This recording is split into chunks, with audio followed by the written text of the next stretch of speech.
That's wild. I was just sitting here looking at the screen going, when the music's over, there's like some other splash thing that pops up. So it actually doesn't like start when it gets to 0. And then today it started when it got to 0. Hey, everybody, it's Wednesday. Welcome to the Hang Up right here on the line. I'm Matt Dillahunty. I hope you guys are doing well. Last week, we had a serious thunderstorm kind of wreck the show right as I was finishing up the last super chats. And so there were 6 super chats that didn't get through last week. And since I don't have them queued up for visual, I'm just going to read them right here at the start of the show, because on this show, every Wednesday, we read all the super chats that are over $10 at the end of the show, pretty much no matter how long we run. And so the ones that we didn't get to, or actually I'm going to do 7 because I think we were on Perch Dragons right when the power went out. So Perch Dragon donated $10. Thank you so much. The secular movement seems to have stalled. Where do you both see us going, and how can us boots on the ground people help? I was a catalyst for Matt's visit with Seth in Phoenix in 2019. Thank you so much. We did answer that question. I remember, because we were talking about whether or not it had stalled. Well-reasoned Superhawk spent $20. Thank you so much. When I became an atheist, I had a difficult time realizing I would have to give up the hope of seeing all my loved ones again, especially my 5-year-old son I lost to cancer. It was like losing them all over again. Thank you, recovering from religion. That is an incredibly difficult situation. I have no kids.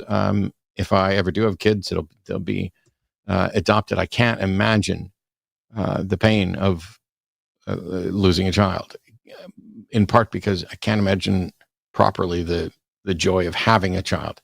I am also very grateful for recovering from religion, and to you, they're well reasoned for donating during that as well. We raised a lot of money for recovering from religion over the last couple of weeks. There's only a couple of days left, and if we get to the $44,000 mark, there will be someone who will make it $45,000, and I will have to go get Seth's wonderful drawing of a cat tattooed on me, which I'm actually looking forward to, and not just because it means we got to the goal, but I kind of think it'd be cool.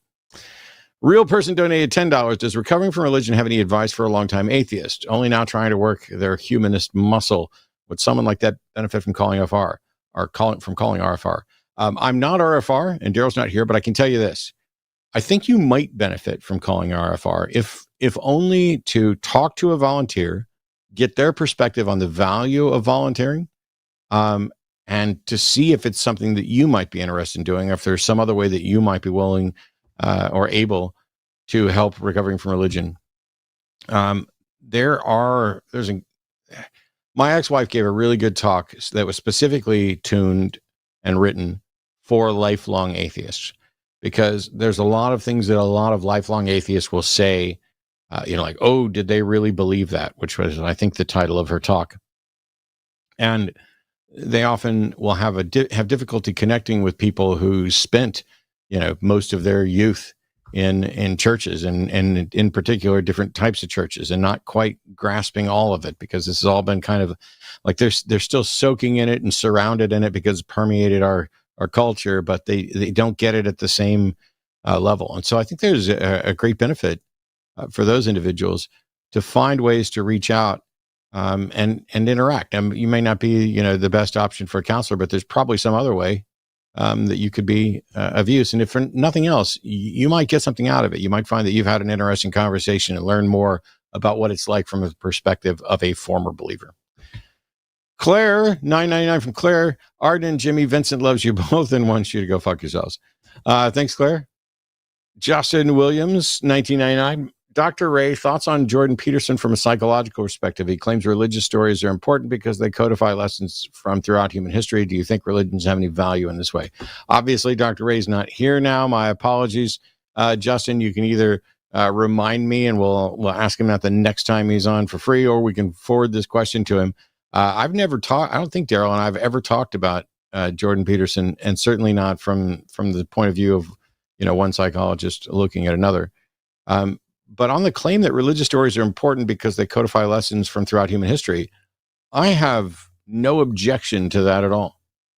I have no objection to the notion that these stories exist because they were important to us, and because they were ways for us to connect, to build communities, to teach history to learn lessons and potentially make people at least more conforming with the rest of us. That religious stories are important to people is virtually undeniable. The second part of the question of do you think religions have any value in this way? I think that we are rapidly approaching a point where lessons like that are no longer needed for virtually anyone. Or that they can become like Aesop's fables and other stories like that, where there's some moral lesson to be learned from them. The problem is that some of the moral lessons to be learned serve pretty much just that religion, that they are not lessons about actually interacting with people. They don't necessarily mesh well with the modern world. And most of them are about, piety and reverence to God and things like that. Yeah. Thanks, Justin. John Lemarond, $30. When referring to Jesus on the show, is it unreasonable to conclude the biblical Jesus Christ? Isn't it pedantic to say Jesus is not a title, Christ is the title? There's no sense in calling him Christ. Well, Jesus is the name, Christ is the title. So Jesus Christ isn't two names.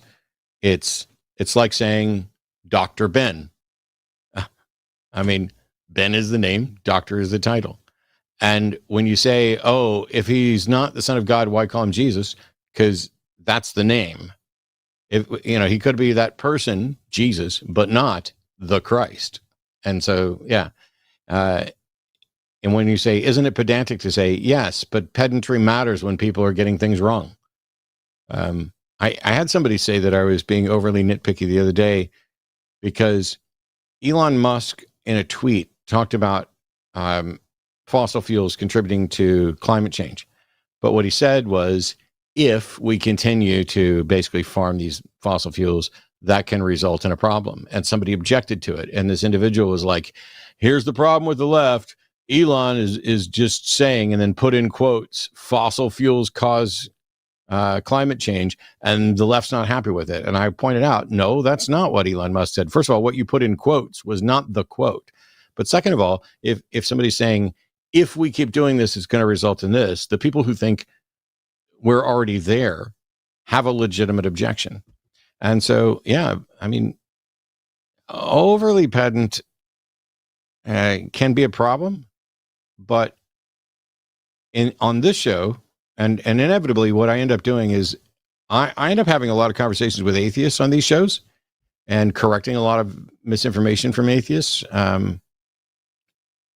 But I'm trying to make sure that people have ammunition and good ammunition for when they go out and have conversations with theists. And if you are in a conversation with someone and you're like, why call him Jesus if he's not actually God? Any Christian that paid attention in Sunday school is going to know that, one, you don't know what the hell you're talking about. And two, they're going to have a 5-minute, dissertation on these things, that Jesus wasn't his name. And actually it wasn't even Jesus. It was Yeshua ben Joseph. And I'm trying to make sure that people don't clumsily stumble into traps and bad arguments. Atomic Johnny. Thank you, by the way, John. Atomic Johnny, $15 super chat. Matt, you're the Bob Dylan of atheism, and your brilliance can't be overstated. Wow, this is uncomfortable to read. The world is better because of you, and you've made me a much more critical thinker. Thank you for all you do. Well, thank you, Atomic Johnny. I go back and forth on Bob Dylan. I mean, he does have a Nobel Prize in literature and wrote some absolutely wonderful songs, and yet he dances around, hopping in and out of God belief at various times throughout his career. So yeah, I'll take it. My apologies to Bob Dylan for any shame associated with that comparison. Updates on what's going on with me before we get our guest in here. I'm recording the last of June's videos tomorrow and getting those out, but I'm also doing a debate tomorrow night. You can go find the channel Pints with Aquinas. I'll be debating someone I've debated once before on whether or not Christ's ascension is reasonable. And trust me, if I were to say something in that debate about why call him Jesus if he's not the Son of God, that would be a huge mistake in that debate. But that's what's going on there. We also, for those who've been following Epic Loot Exotics, I know we haven't done video content in a while. We're waiting for June to get done, but I will say that we have an incubator full of eggs right now, and Pebbles gave us 12 eggs just the other day. There's 2 more snakes that may be giving us eggs in the next couple of weeks. So over July and August, we will be doing genetics videos, pairing videos, egg cutting videos, hatchling videos, all of those as we gear up towards the great reptile show season starting, in the August, September, October, November, December timeframe around here in Texas. All right. So I've been seeing a lot of discussion on Twitter and elsewhere. Now that we are, I don't know how to phrase it right. Now that our lives are not consumed by lockdowns and vaccines and masks as much as they certainly were over the period of time where there was a pandemic going on that needed immediate response rather than more normative response. I'm hearing a lot of people, and it seems to be that there's just a flood of misinformation about all kinds of things related to vaccines, about vaccine mandates and what is or isn't a mandate. And we require that kids who are going to public school get vaccinated. And if you're in jobs that where your work is going to potentially put you in proximity of members of the public, that you would need to be vaccinated because you are at the biggest risk of being a vector for spreading a disease. Then there are these claims that the lockdown killed more people than COVID did. I tracked a lot of this stuff throughout the pandemic and would do shows where I would talk about vaccines. I got doctors in to talk about them. We've talked about religiosity within medicine and religious hospitals, and I have loads of questions on all these things, but I don't know enough. And so it seemed to make sense for me to get in newly minted Dr. Ben, who some of you may know from the Transatlantic Call-In show. But Ben, welcome to the Hang Up. How are you? I'm doing okay. I'm hanging in there. I'm starting my residency here, so it's been a lot. But I'm really happy that I had an evening off where I could do this show with you. But I'm very excited to talk about science and medicine today. Normally, I'm talking about trans-related issues on the Transatlantic Call-In show, which is a great show. I love that show. But I'm very excited to talk about my field of study and not as much just about my identity the whole time. So this is nice. Yeah, and we've already got several callers lined up. I know we're always going to keep lines open for theists and everything else, and I want to make sure as we start getting towards this, give me your thoughts on the what's happening now. It's like during the heat, when the pandemic was at its height, and we're struggling, to finally get a vaccine out so that maybe the world can return to normal. Or some semblance of normal. Maybe we might eventually view COVID in the same vein as influenza and other things where we have just like the annual vaccine for it. But as that was gearing up and we get towards a vaccine, there was this push to vaccinate as many people as possible. It seemed that it was guided by sound science, that it was medically reliable. Now, I'm assuming that during this period of time, because you were a student for part of it, that you took medical ethics courses. Did the United States decide to just violate everybody's autonomy and medical ethics and try untested vaccines on people that are actually doing more harm than good? So no, we didn't violate medical ethics. And a lot of the concern was over this experimental vaccine, which was not experimental. I'm pretty sure you've talked about this before. We've talked about this throughout the whole pandemic, but the machinery essentially used for the vaccine is not new at all and has been used a lot in the past for other vaccines. So we essentially took the same technology and then modified it for this particular pathogen.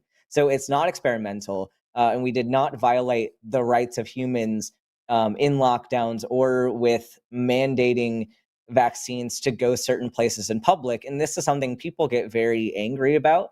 And I like to frame this in the way of it's not mandating necessarily that you do certain things. Like you have every right to violate the mandate. You have every right to not get vaccinated, but you don't have the right to avoid social consequences of your decisions. So like you have full medical autonomy, but what that does for other people might mean that they restrict how you act around them. And that's where you're interfering with their rights to exist as people. So like you are allowed to, let's say you're a kid in grade school and your parents don't want to vaccinate you, like they do have the right to do that. I don't think that's the right move. But they're allowed to do that, but they're not allowed to send their kid to school then. And that's a risk that you're willing to take. That is a consequence of your actions that you're willing to take by doing that. So like, I feel like people misinterpret what autonomy means in medicine and just in life in general. It's not autonomy to avoid consequences. You can make decisions as you want, but we can't just magically take away all the consequences of those actions. Now, but this is so difficult because there's all this weird misinformation and propaganda. Where do you think we stand now with regard to, how protected are we? Are we likely to just have regular, hey, I got my flu shot and my COVID shot? Is that the path going forward year to year where this just becomes another thing like, oh, Jimmy got the flu, Janie got COVID, and we just kind of shrug it off and keep going because we've done as much as we can? Yeah, that's basically where we're at now. We still see COVID in the clinic and in the hospital, but it is at a point where we have monovalent vaccines, we have the bivalent vaccine, and we have pretty set guidelines of when you should be getting the vaccine, who should be getting them. And we're not seeing as many cases as we were back during kind of the peak of everything. But when we're seeing them, it is treated more like flu, a little bit more, because we don't completely isolate people when they have the flu. We are still isolating people in the hospital. If they have COVID, we're still taking those kinds of precautions. But it is seen in kind of the same way, to where we know it's on our differential list. We're going to test people for it and we're going to treat people for it. At least in the medical community, it's seen now more like that. But I know there are plenty of people that are still choosing to take precautions for themselves. And I do think that that's a fairly smart move, especially for people who are immunocompromised or live with immunocompromised people, or just do not want to take those risks of exposure for themselves. And that's totally fine. There are people in my hospital still wearing masks, people in public still doing that. And I think people should have that autonomy, just like I'm saying their autonomy for their bodies in refusing the vaccine. I think it's plenty appropriate for people to maintain that level of caution as they see appropriate. So we've got monovalent vaccines and bivalent vaccines. Are we limited to treating two strains, and what's the likelihood that we'll end up with 4 or 5 the way we am with the flu? I'm not sure. I'm wondering if this is going to be it's not currently at a place where they're making new vaccines every year, but there's potential for it to get to that point where we have kind of selected out the most likely flu strains every year, and then we vaccinate for those. That might be the case with COVID. I haven't really seen anything change with that, but I've got my I'm looking out for changes in the guidelines as they come down. So now that you are, you're finishing stuff up, you're looking forward to it. I heard you tell basically your Kobayashi Maru story a little while ago. Yeah. At the height of this, I was talking to medical experts where, we're running out of beds. And now it sounds like, okay, pretty much universally it's become, we're treating what would be a normative expected label for a non, I don't know the right language, a non-pandemic or just a normal infection rate.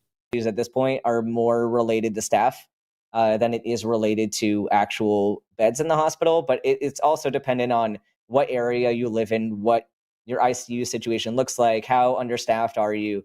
But I think we're closer to a normal, I hate to say normal level of understaffing, right, because none of it's safe. But I do think we're at that point where it's kind of our baseline understaffing. So I'm wondering, and this is just because half of what I do on these shows is steeped in religion. And I've had friends who've worked at, for example, Catholic hospitals who tell me horror stories about if a pregnant person miscarries, not only will they basically force them to have a funeral for the fetus, but a second funeral in some cases for the placenta, the other birth material. I've heard stories about people being in these hospitals where the Catholic doctrine, or what the Catholic Church's doctrine is, and I haven't heard this from like a Presbyterian hospital or a Baptist hospital. It's almost always Catholic hospitals, but where the doctrine of the religion dictates what will and won't happen medically within the hospital. Have you run across any of that through your training? How prevalent is that? I have done rotations at Catholic hospitals, and it was not pleasant. I remember that they would have a morning prayer like every morning, if you happen to be at the hospital at that time.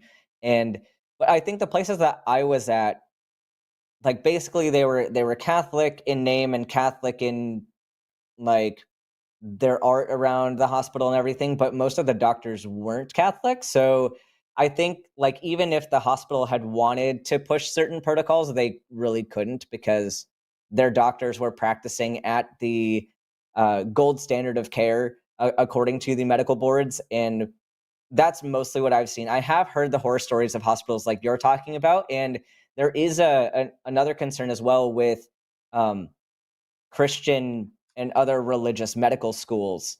There's one in particular that was being talked about. I don't know if they actually started it yet, but there was talk of a Catholic medical school basically with the sole purpose of teaching doctors to like not perform abortions and to talk people out of abortions and things, which is horrifying. Like they just decide that they're not going to train doctors on certain things in an attempt to make it stop happening, which is absolutely disturbing to me, because there are plenty of cases where abortion is the gold standard of care. Like you need to do it. And there's a whole lot of miscommunication surrounding that whole issue anyway. But I personally haven't seen that level at a hospital. I know it's out there. I'm very fortunate to have not seen it yet. So I'm wondering, because we've got callers lined up. I want to make sure we get to them. We'll always put theistic callers at the top, but today we may actually get some medical related questions. So if you've got questions about vaccines, about general health stuff, hey, maybe you're somebody like me who spent a number of years without any insurance, and this is your only chance that you're going to get to talk to a doctor. I'll warn you that Ben is not your doctor. and the show is not giving you medical advice for you specifically. Please see your physician. But if you have questions, I mean, that's part of why we're here. I'm going to get to calls in 1 second, but I wanted, if there was one thing that you would think everybody should know about healthcare that was pertinent to virtually anybody, that you find people somehow have managed to avoid learning for their entire lives, what would that piece of advice be? Like actual medical advice, or just like As long as it related? relates to it eventually, yeah. Well, I mean, the biggest thing is like there's such a tendency, especially in our desire to go to the internet, and even just the availability of things on the internet. Like it's very tempting to try to logic your way through medical things in your life or medical things you see on the internet. And the problem is, if you don't have the underlying foundation of how does this process work in a human, like what is the nuance surrounding this issue, you really can't intuit or logic your way through those problems. And so it's important to look to people that have studied this, and look to experts, look to studies, and understand that you're probably applying it wrong. Like, and this is something that, like, as a physician, like, there are more times than not even that I've been wrong about something, or I've thought my way through a problem, and I was completely off base because of it. I wasn't properly educated in that specific subject matter. So I just want people to exercise caution when approaching medical topics, and don't just try to connect the dots, because a lot of the dots may be misleading. So try to verify your sources. And if you don't know how to verify your sources, go to organizations like the CDC, like the AAFP, the AAP, other medical boards that are validated, accredited, and look to, how do I look at sources? And then if I don't know how to look at sources, where can I trust the sources that are coming out? That's a good point. I do have one more question before I get to calls, and that is one thing that's always, I have family members who are physicians. I have another question for you, actually, but I'll save it for later because it has specifically to do with being a doctor of osteopathic medicine. But oh yeah, the one thing that comes up quite often is that you'll find doctors who will say that after working on the human body for this long, the miracles of the human body have made me clearly see that there must be a God involved in the design. And you will also find doctors who will say, after working with human beings for this long and looking at the body's wonderful capacity to heal itself, but also all of the various supposed design issues and other things, it makes me absolutely convinced there isn't a God. So now that you're Dr. Ben, and super congrats and everything, but are you more in awe of the human body and can see how people could see a God as a designer, or are you more in awe at the failures, or did it remain unchanged for you throughout? Yeah, it's interesting because I notice a lot of flaws in the human body, and they're pretty hilarious. And I have content specifically on the flaws of the human body, but I think my perspective is like, if I take the assumption that there isn't a God, it is pretty fantastic to see what nature did. Not saying that there's any intent behind what, the fact that things came together in the way, that's pretty fantastic. It's pretty fascinating to learn about that and to see how these processes work together and all that. But I'm not convinced that that there is a deity that created it. There's nothing within the human body that would indicate that a deity created it, unless this deity wasn't perfect. I could see maybe someone arriving to that conclusion, but I mean, we get into the whole weeds of like, well, but what is the evidence for any creator at all?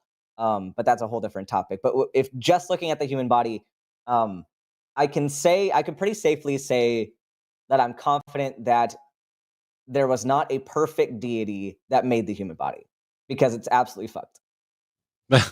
That's one of the best ways, I think, to put it, is that if there is a God, it's not perfect, because it can't have made something like this. That's by the way, my apologies for drinking and popping pills on the show, but I have medication, and sometimes they got to be taken when they got to be taken. Let's get to some calls here, and we've got calls from all over the place covering a great many issues. So we have, starting it off, Miles, pronouns are he, him, in England. Welcome to the show, Miles. You're on with Matt and Dr. Ben. Hello there. I called in last week. I don't know if you remember. I do a little bit. I'm just to remind you, I'm deaf, and I'd appreciate if Right. you spoke loudly and clearly. I will do my best. So yes, my topic today is to discuss the big problem, in my opinion, with society, that people don't know the difference between claims and evidence. Go for it. Yes. So I've been a fan of your show for a long time, and I watch a lot of political shows at home in England, and I watch a lot. I listen to a lot of radio shows, and I have family members who suffer from this as well. And from watching all of this, I've come to the conclusion that people really don't know the difference between evidence and claims. like I watch your show, Matt, and I watch the debates that you do on Modern Day Debate, and I'm just like, it blows me away because people call into the show and they say, "Oh, I've got evidence that a God exists." Oh, and you're like, "Oh, please tell us." And they always point to the Bible, which is a book of claims, showing that they really don't know the difference between a piece of evidence and a claim. So yeah, and that can be extended to a whole range of topics with vaccines, religion, conspiracy theories. People see things. I just listened to Dr. Ben explain about verifying your sources, and I agree 100%. And it blows me away how people look at a claim and they go, "Oh, that's evidence." So yeah. I think one of the things that really happens quite frequently, Miles, and I've tried to do this. I did a video saying that claims aren't evidence, but I didn't do a video that said everything in the Bible is merely a claim and not evidence. The Bible could be both a book that has claims and contains the only available evidence for it, be it anecdotal or testimonial, that sort of thing. And so I think one thing that needs to happen is we need to be very specific. And I tried to do this in a video I did a couple of months ago, where the point was, if the claim is a God exists and the only evidence you have is this collection of other people who agree with it, who are saying, yep, a God exists, that is evidence for people believing it. It isn't evidence for it being true. I don't know, Ben, if you got, maybe we get examples that don't necessarily go to the Bible, where where people view, for example, my cousin's mom had this illness or whatever else, and that's evidence for this, when it's just another claim. I don't know. Yeah, I think a lot of this comes down to cognitive bias, and I don't think we talk enough about bias. So if we think about kind of two sides of the coin with bias and fallacy, where fallacy is how you communicate your argument, and that's what we tend to focus on a lot. But then bias is how you process the information. And if there's an issue with how you're processing this, you might be prone to fallacy because you're trying to communicate this thing that was flawed to begin with. But I think a lot of people don't evaluate their own thought process when they look at justifying their beliefs. So you have something like vaccines cause autism being a claim, and then what they do is like that intuition piece I was talking about. People don't know where they skip over things in their own thought process. Like if you have if you're going from A to D, but there are steps B and C in there, a lot of times if you have claim, like if you have A being vaccines and you have D being autism, and you can think, okay, well, I think that there's a link here, but then you miss thinking through, but how does that happen? What steps needed to be in place to get from A to D? Because there's a lot of in between there. And a lot of times, if you take the time to think through those steps, it sounds ridiculous because you end up not being able to think of a reason of how you get to D from A.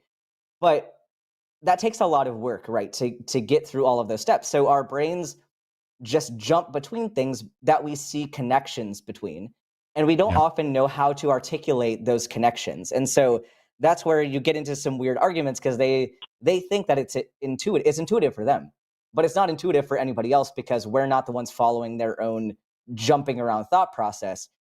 So I think a way maybe, and the problem though is, like, to help mitigate this, you have to put the work in, and the other person also has to be willing to put the work in too, because you're going to have to sit down with them and say, okay, how did you get from here to here? Let's go through the steps. Like, how did we demonstrate this? And it takes a lot of thought, a lot of patience, a lot of sitting there talking about it. And people often don't want to go there because brains are lazy.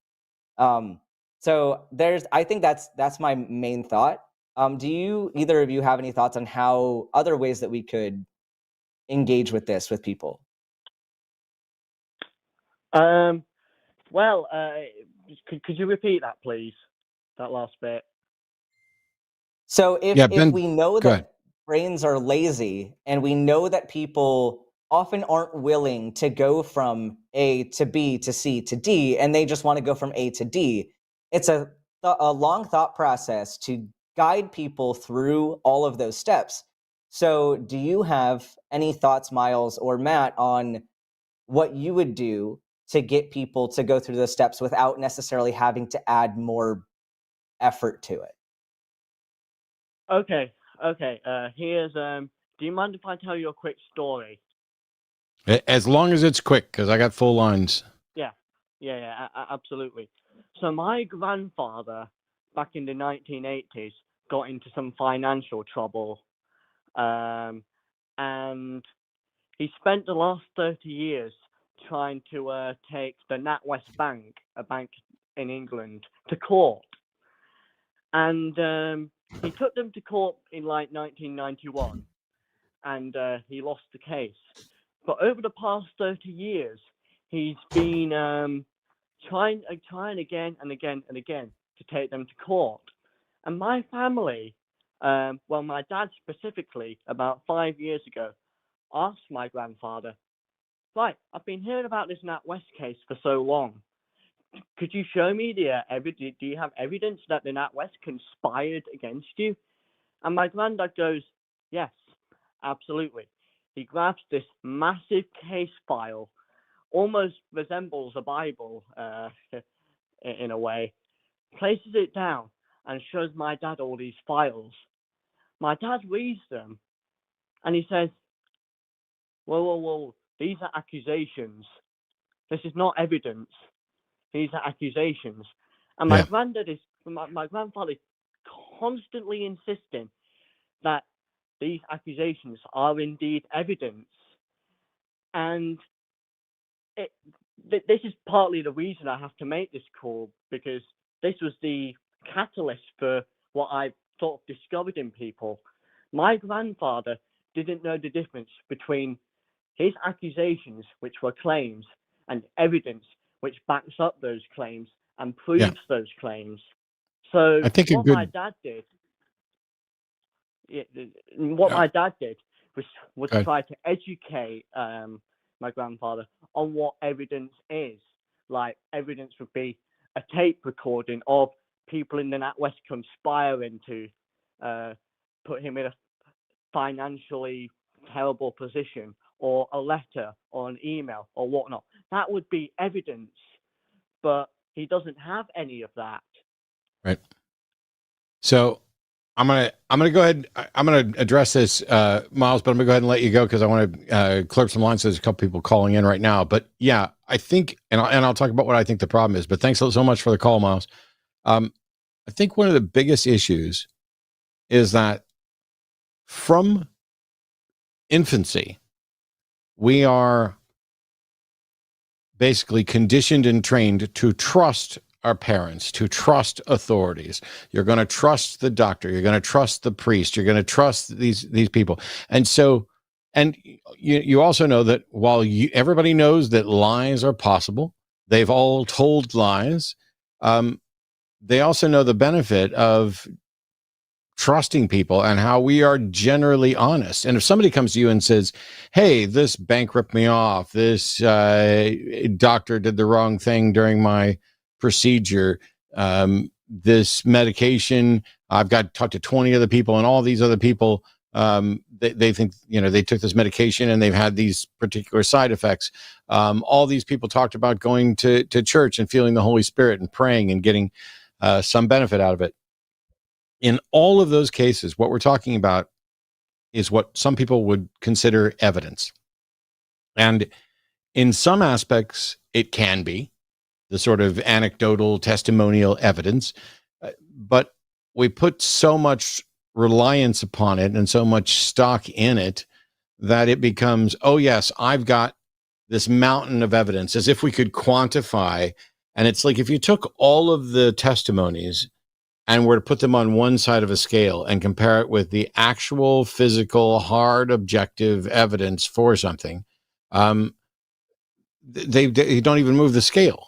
You could have everybody on the planet say we all experience this. And while we would all believe it because we all experienced it, that doesn't mean that we have a vast, quantity of substantive, valuable evidence. What we have is a collection of common claims, and what you need is the external evidence to support it. So what we tend to do in many cases is say, okay, what is the claim? Matt's snake just laid 12 eggs yesterday. Okay, that's the claim. What evidence do we have for it? Well, I provided a video and pictures, but even before that, we already know that I've presented evidence plenty of times that I'm a snake person, that I have snakes, that we're breeding snakes and all this other stuff. Okay, cool. But we also know that snakes exist, that people keep them as pets, that they, that pythons are lay eggs and boas give live birth. And we know these things. So there's this mountain of evidence about all the specifics of the subject that when I make the claim, Pebbles, one of our ball pythons, laid 12 eggs yesterday. That claim is completely unremarkable. It is consistent with all the available evidence that you have, both about pythons and about breeding and about this, and it's consistent with me and all these things that I've said. Does that mean it's true? No. Maybe she only laid 9 eggs. Maybe she didn't lay any eggs. Maybe I want to look like a really good breeder, so I'm lying about getting eggs. We can't be absolutely confident about anything and shouldn't be. But when we say the claim isn't evidence, all I mean is that when I say Pebbles laid 12 eggs for me the other day, that's the claim. The evidence that you have is both a mix of specific evidence to that claim, my snake, these eggs, you can come look in the incubator, all this other stuff, and what you know about me and this, everything else. And then there's the generalized evidence about those subjects that make it not remarkable. What would be remarkable is if I had an invisible snake that laid invisible eggs that I had found. That all of a sudden becomes a remarkable claim for which we have no good evidence. And teaching people, and we're getting ready to take a call about skepticism and training critical thought. But teaching people, I think one of the best tools is to substitute the words in the claim that you're talking about with something else that's similar, so that you can analyze that claim without any biases towards the specifics of that claim. So if somebody says, hey, yesterday I was in church and we were singing and I felt the Holy Spirit. Okay, let's replace the Holy Spirit with what we mean by that would be fair to call the Holy Spirit and fair to not, which is yesterday in church, I experienced a feeling which I am attributing to the Holy Spirit, because to suggest otherwise is to claim that you have some direct confirmable evidence that what you experienced was the Holy Spirit and not just something that you viewed as the Holy Spirit. Once you start doing that, once you start teasing out what's actually being said, when people are describing the experience they've had, now you can evaluate it much more fairly. And if it turns out there's a mountain of evidence that, yes, this person is rationally justified to conclude that what they experienced in church was most probably the interaction of the Holy Spirit, that's a possibility. No skeptic on the planet, should be saying, no, we don't get to consider that. No, that's a potential candidate explanation. I don't have any reason to consider it a candidate, but we're not ruling it out. What we're saying is, what's the specific evidence that goes with this? All right. We have Daniel and Diana. Daniel's calling in with his mom to discuss how to help his sister think more critically. So welcome, Daniel and Diana. You're on with Dr. Ben and Matt. Alrighty. Thank you so much for having us. So I just want to get some compliments out of the way. I've been able to talk to my mom for the first time in many, many years because of the way that, I kind of took how you would talk about things and I applied that to my, interactions, and not that everyone should do it, but it really, really helped me. And we're in the best place we've been in 10 years or something like that. It's great. Awesome. And we're having these conversations. She's coming on these calls, and, or well, not calls, but this is her first time. She's going to be listening, asking questions when she wants to. But essentially, what our concern is you know, my sister, her daughter, like we kind of see this, you know, and she's very recent in learning about critical thinking, like what it is. Maybe she doesn't completely know what it is, but you know, she's wrapping her head around it. But essentially, like we can see that my little sister would, you know, like wouldn't employ, like she's 12, you know, that she doesn't employ critical thinking, just kind of like in a lot of cases where it would be very beneficial for her to do it. And we want to kind of know to promote it. Like an example would be kind of in like day-to-day interactions, would be, let's say, there's some cereal that she wants. My mom asked me to give an example. I don't know if that's necessary, but you know, let's say she has some kind of cereal that she wants. You know, it says, my mom asked how much sugar is in it, and you know, per portion, and she goes, oh, it's like 10 grams, or like 10 grams or something. And my mom goes, okay, well, how much is a portion? And you know, kind of like, and my sister's like, I don't want to do that. That's math. And you know, we know she's really smart. She can do it, but it's, you know, it's kind of like, if she would employ critical thinking, you know, with these kinds of like day-to-day interactions, and it goes like beyond, you know, in school, how, you know, we know she is very capable of doing it, but I feel like it's that lack of encouragement for her to think critically is really holding her back. And you know, we just kind of want to know, and you can ask my mom questions. She's going to know more than I do, most likely, you know, well, very likely, definitely. Yeah, how can we encourage that? I definitely want to get Ben's thoughts here, but I'm going to beat you up a little bit, Daniel. How does a 12-year-old not wanting to do math to calculate sugar have any relevance to whether or not they're thinking critically? I kind of just wanted to give an example. Okay, I'll directly answer your question. It doesn't really have anything, well, I feel like it does, because, you know, it would be like an effect of thinking critically, where it would be to, you know, to do better in math. I mean, but obviously I'm not going to say, oh, she's going to do better in math if she's thinking critically. I don't know that. But I'm making that connection, whether the evidence is there. You know, if I'm wrong, then I'm wrong. So thank you, you know, for pointing that out. I appreciate it. I've got some thoughts too, and I'm kind of in the direction that Matt's going with this, like, because you and your mom, of course, are adults. I'm assuming that you're an adult, and she's 12, and there's certain developmental milestones that she's going to go through as an adolescent, and things are going to change as she gets older. And a lot of these skills, like, yeah, there are ways to incorporate critical thinking, like, in younger people, but it looks different than it would in an adult, because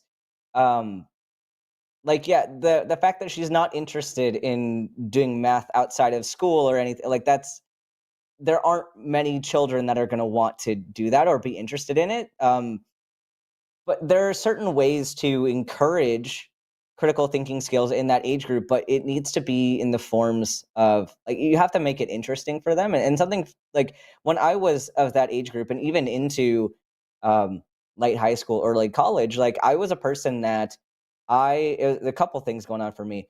I didn't do as well in certain subjects because I wasn't interested in them. And what it took for me into adulthood was learning that science was a way to solve problems and being able to apply it to real life was interesting for me. So like knowing that physics was interesting now because I could model what happens if you throw a thing off a bridge and like how fast is it going to go. If it hits somebody at the bottom, what's going to happen? If it hits a car at the bottom, what's going to happen? And like, but that was self-driven. Like I had found that it was interesting, and the teachers that I had made the subject matter make sense to me. And I find an issue with a lot of education now is people frame it as I'm learning this algorithm or I'm learning this equation, which is not, it's not interesting. Nobody wants to do that. And it doesn't encourage thought. Whereas learning about, okay, here are some variables, here's a real life situation. How do I, like, what kind of things could I do to see how fast this thing was actually going? And that's something that I don't think you can really force somebody to think through that, especially like an adolescent at home is not going to want to go through that with their family. Like it seems Right. like a chore at that point. And I think that pressure might make it even worse because then they view critical thinking as a chore, as a thing that I have to do to meet these expectations. And there might even too be some anxiety thrown in here. Like if you just spring a question on this child that they have to answer and get it right, like I could feel that pressure. Like, oh, I need to do a good job because they're gonna think I'm stupid if I don't get it right. Like, I think that there's some things here that if you think that your sister or child's teacher isn't doing a good job at teaching critical thinking, like maybe that's a time to look at, you know, where they're going to school, like what teacher they have. But I don't know if that's something, like at least what you're saying so far. I don't see any red flags of the child not doing well. It just seems like the environment isn't the right setting for this kind of thing, and the way that it's happening isn't as conducive for an adolescent in that range of milestones. If I were Right. trying to encourage critical thinking skills, first of all be doing it in ways that are fun. I mean, not to keep beating up on the same example, but I'm a diabetic. I couldn't tell you how much sugar is in the average serving of the average cereal, and that's something that I actually should care about, probably much more than a 12-year-old. But it's partly because it wouldn't have mattered to me at 12 when my mom was buying us Cheerios and Rice Krispies as the primary cereal. The cereal would go into the bowl, and then spoonfuls of sugar would go in on top of the cereal along with milk because I had sugar cravings. And if the cereal wasn't sweet enough, I was going to sweeten it. And I probably wound up with cereal that was much sweeter than, Fruit Loops or Crunch Berries or whatever's the worst ones that I love. And so, this example, I don't mean to keep picking on Daniel, but it's one that hits really close to home to me because if somebody would have said that I'm not thinking critically because I don't really care how much sugar is in the cereal or about the math to calculate it, to me, that has nothing to do with critical thinking. When I'm talking about critical thinking, it is if I'm accepting that a claim is true without sufficient evidence. The fact that I may not know something or may not care to know something, that's more about finding my passion. And for, teenagers and preteens and stuff, if I wanted to teach them critical thinking, I would, granted, I use magic to do it because that's fun. And you can kind of do hey, how's this? At younger ages, I know Russell Glasser talked about recommending playing a game of how do you tell what's real? There's dinosaurs, they don't exist anymore, but we know they used to exist. And then dragons, fire-breathing dragons. How would you tell which ones are real? What sort of evidence would you look for? That's kind of the basis for encouraging skepticism and critical thinking. And so for your sister, rather than, granted, I have no idea how much you should be worried or anybody should be worried about sugar in cereal, because what if I don't eat one serving? What if I eat 4 servings? I used to eat my cereal out of mixing bowls. It'd be like a box of cereal was like 2 or 3 servings instead of whatever it was supposed to be. But the thing that I would encourage for you and your mom is to look at the things that your sister enjoys. And if you're seeing things that are potentially harmful, or that she's buying into claims, if she's buying into peer pressure or groups of where she's making decisions that are going to impact other decisions down the line, that would be kind of the place to step in. On the serial front, it would be more like of, hey, this isn't really a critical thinking issue, but there's a reason you may want to know how much sugar is in the cereal, and you may want to know other things about fat content or which vitamins are there, because if you think you're getting a balanced diet out of this, you might not be. That's kind of how I think I would approach it. I can't really say because I don't have kids. Yeah, I have something to add on this, which I forgot. It's very, very key in the family. Her father, my stepfather, is a very does not kind of he would be he's very impulsive, and it really came off on my sister. I got my mom's permission to talk about this. She's listening to this. If my mom has anything to add, she can come in with this. If I'm going to miss anything, I might miss something. I forget in the moment. But he basically is the kind of guy everything is black and white. It's the man should leave the house. The kind of the woman should, these gender roles, obviously. Well, he encourages her to be independent, of course, and all of and some other good stuff. But yeah, it's but also oh boy, I forgot what I was gonna say. Oh no, I missed something. But I don't know if my mom wants to pitch in here. She can if she wants to, but essentially just kind of, oh, okay, yeah, this is what I remembered. It's because I said so, do it because I said so. And I think that, impressing, not impressing, leaving an impression on her from when she was very, very young, I think has made the problem bigger than it should be, right? And I'm kind of thinking I'm worried that this is a bad influence, and I'm struggling with how do I tell her? Should I? In what way?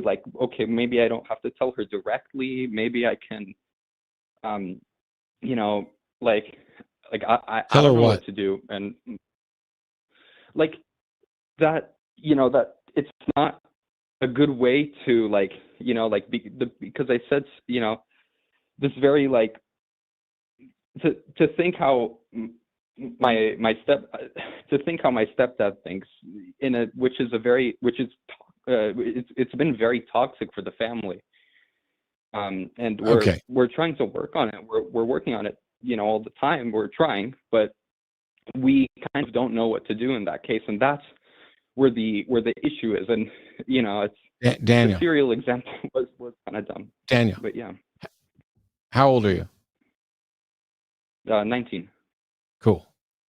I'm going to say some things that realistically I have zero business saying. So just kind of take this in, and if I'm completely wrong, just know that you called somebody who doesn't know you and doesn't know your family. 100%. This is not all on your shoulders. All the things that are going on, the troubles that you're having, the concerns you have for your sister, it feels like you have either put yourself in the role of the man of the house or the father of the house or whatever.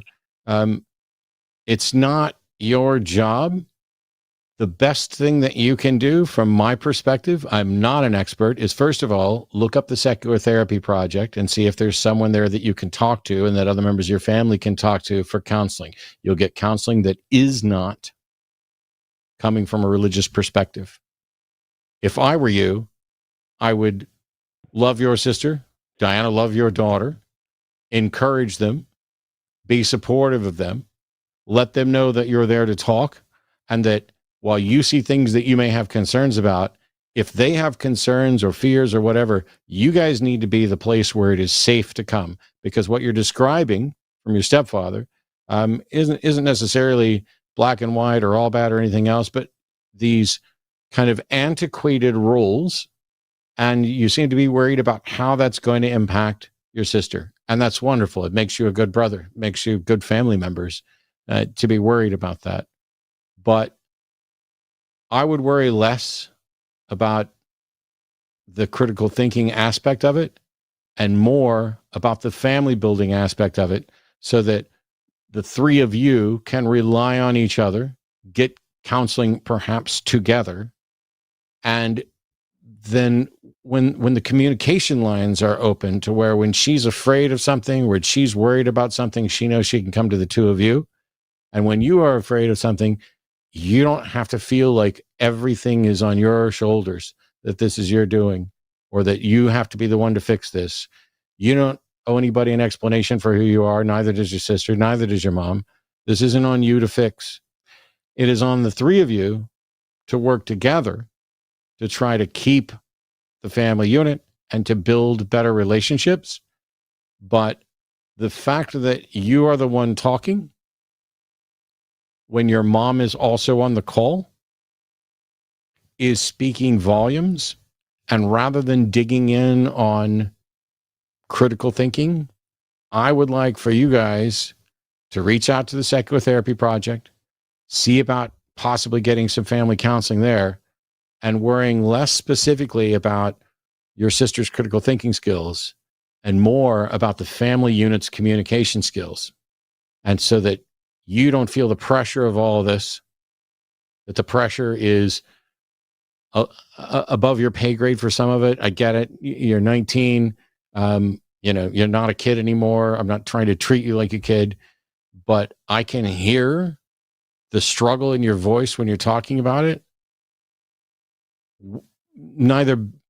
Ben is much more equipped to deal with some of these things than I am, but this show, unfortunately, is not going to be much help to you other than encouraging you to seek out assistance and to work on the three of you building better communication skills and worrying less about, is this person thinking correctly? And more, am I being who I need to be to help this person out when they need it? Just take all of that in. That's the best advice that I have. I appreciate you guys calling. By all means, call back and let me know how it goes. But I'm less worried about your sister right now than I am about you, Daniel. And it's not something that I can even go into in great detail on the show. Does that make sense? I appreciate that. Thank you. Thanks so much. You guys have a good evening. Yeah. Take care.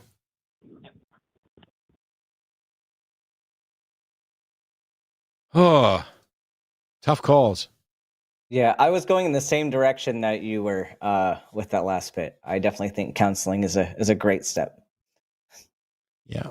I tell you, I know it's Wednesday night and it's not the Sunday show, but if there are theists out there that have been wanting to possibly get involved and call in, today would be a good time to do it. Unfortunately, I had a couple conversations with some people on Twitter today, which, Twitter is just a wonderful place full of the best and brightest. And, when the theists are there on Twitter, they're definitely making sound arguments backed by evidence and aren't in any way just dismissing or,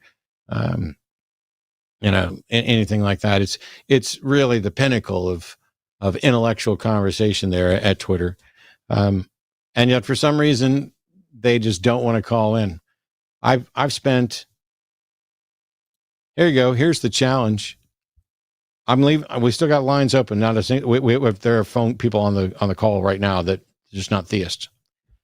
If you're a theist, and I don't want to necessarily use Daniel and his family as a prop, But if you're a theist and you think there's a God, what advice would you have given to Daniel or anybody else who's struggling? Is your advice going to be go get some counseling, or is your advice going to be, hey, your walk with Jesus isn't right. You need to hit your knees and pray? What is it that convinces people that not only is there a God, but that God belief winds up being the solution to all the problems? Where Christians, where's your humanism? Because I'm a secular humanist, but you could essentially be a religious humanist. You could even, I suppose, be a Christian humanist, although I'd love to hear how you make that work. How do you view the value that human beings have if the entirety of our life and everything that we know and everyone that we interact with and everything that we love is just a place to wipe your feet before the real life begins? If this life is, like dirty rags, if you're going to live forever in an afterlife, what difference does 70, 80, 90 years, 100 years make here? Where's the evidence to show that you have a better understanding of morality? Where's the evidence to show that you guys have any sort of understanding about how and why we're here or what we should do? It's really difficult when not only the professional debaters that I engage with, because I'll be doing a review tomorrow of the debate with Cliff Connectley from this past week, which was a train wreck. It was, is Christianity true? And there was not one word in support of a sound methodology to determine the truth of Christianity. Have any of you got something? Is any theist out there have a method that shows how anybody can determine that they are in fact right about a God or not? On that note, I want to talk to, is it Rihanna or Rihanna? Rihanna. Rihanna in Canada. Welcome. You're on with Dr. Ben and Matt. How are you? I'm doing all right. How are you guys? Pretty good. Doing all right. Good. Thanks for taking my call. I had a bit of a hard time getting full sentence down to the screener about what exactly it is. I'm new on my skeptic journey, I guess you can say. And as I was researching for a show or researching for a novel, but also dealing with a lot of medical problems where I'm being advised to de-stress, I found my way onto witchy YouTube and this one lady there who said that she was an atheist and she did all these different practices. But when I watched it, all I could see was mindfulness, being intentional, taking time out of your day, going for walks, and just being very reflective. And so as I was thinking about that, and I have heard that Villa Bianca practices witchcraft but has no belief, and then I spiraled into thinking, okay, is there anything to secular ritualism, such as like some Satanists will partake in? And I know a lot of that has to do with community, but I guess my one sentence, is there any value in secular rituals for mindfulness and mental health? I'm going to punt a little bit to Ben, because while I think that that's entirely up to the individual as to what benefit they get out of it. Like, for example, not only do I not get much benefit out of a lot of the things that some people have advocated for, tarot readings and other stuff from a purely secular perspective, I find it preposterous and useless and even makes me want to puke a little in my mouth. But I don't get to decide what has benefit to somebody else. But I will say that there are definitely secular rituals that, or things that could be identified as secular rituals that I've participated in. I go to conventions. I go to like the American Atheist Annual Convention. I go almost every year that I can, or I go every year I can. But for me, that's not me participating in a ritual. It's me going and engaging with a community that I care about. I don't Right. know so much about Like the pagans don't like me. The secular witches don't like me any more than the religious witches do, because I'm just going to call bullshit on all of it. But I don't. I guess don't, yeah, I I should don't know. have prefaced that I have no belief in it. There's zero belief. It's like buying a blue car and then seeing more blue cars out there. It's association, and Sure. that's all that it is. Yeah, I guess Yeah. like my Right. my question would be, I guess a couple questions is what do you find that you gain out of doing it? Like what draws you to it? So I haven't started practicing. I haven't really done anything. It's just more ideas at the time. At this moment, all that I'm really doing is taking time for myself to journal and be outside and try to create an atmosphere that's more calming, as per my doctor's advice. And it's finding Right. ways to So de-stress. yeah, so I think like there are multiple ways that you could look at and again, this isn't my cup of tea either. Like I don't practice it. I'm not really drawn to this kind of thing, but I can see why people might be, like for reasons like you're saying. If this is a combination of, this is something that makes me feel relaxed, it makes me feel uh like I don't know, I almost see it as kind of like an art form, like in the way people might enjoy Yeah. certain types of art. Like not everyone's going to like the same types of art, and it's not going to, you're not going to be emotionally impacted by all types of art. Or like music is probably a great example. Like there's certain music that Matt probably really likes that I might not have an emotional connection to, and it's like you, there's no like supernatural belief or anything like beyond that necessarily. But like if you treat this kind of ritual like art, I don't really see a problem with that. It's, I don't know, Right. And when I people start suppose, getting too far into the weeds of like, this is the way I live my life and other people should live their life this way too, and this is like the only way anyone can get the feeling of being alive, and like that's too right. far. Like I know there's some people that will go to extremes and say like, well, this is the best way to relax, and like, okay, well, that's your opinion. But like if someone wants to view it just like, this is the way that I relax at home, like I have no reason to tell you not to. And if you've got a community of people that you get to spend time with and you find that it gives you social benefit, and they're not pressuring you into doing things, and I don't see really a problem with that. Yeah, and I think what you said was really, it kind of pinpoints my feelings on it so far. Is there a leaning, and am I drawn to maybe try some of these things? Yes, but my perspective on it is like what you said, I would say is hitting the nail on the head, is it's an art form.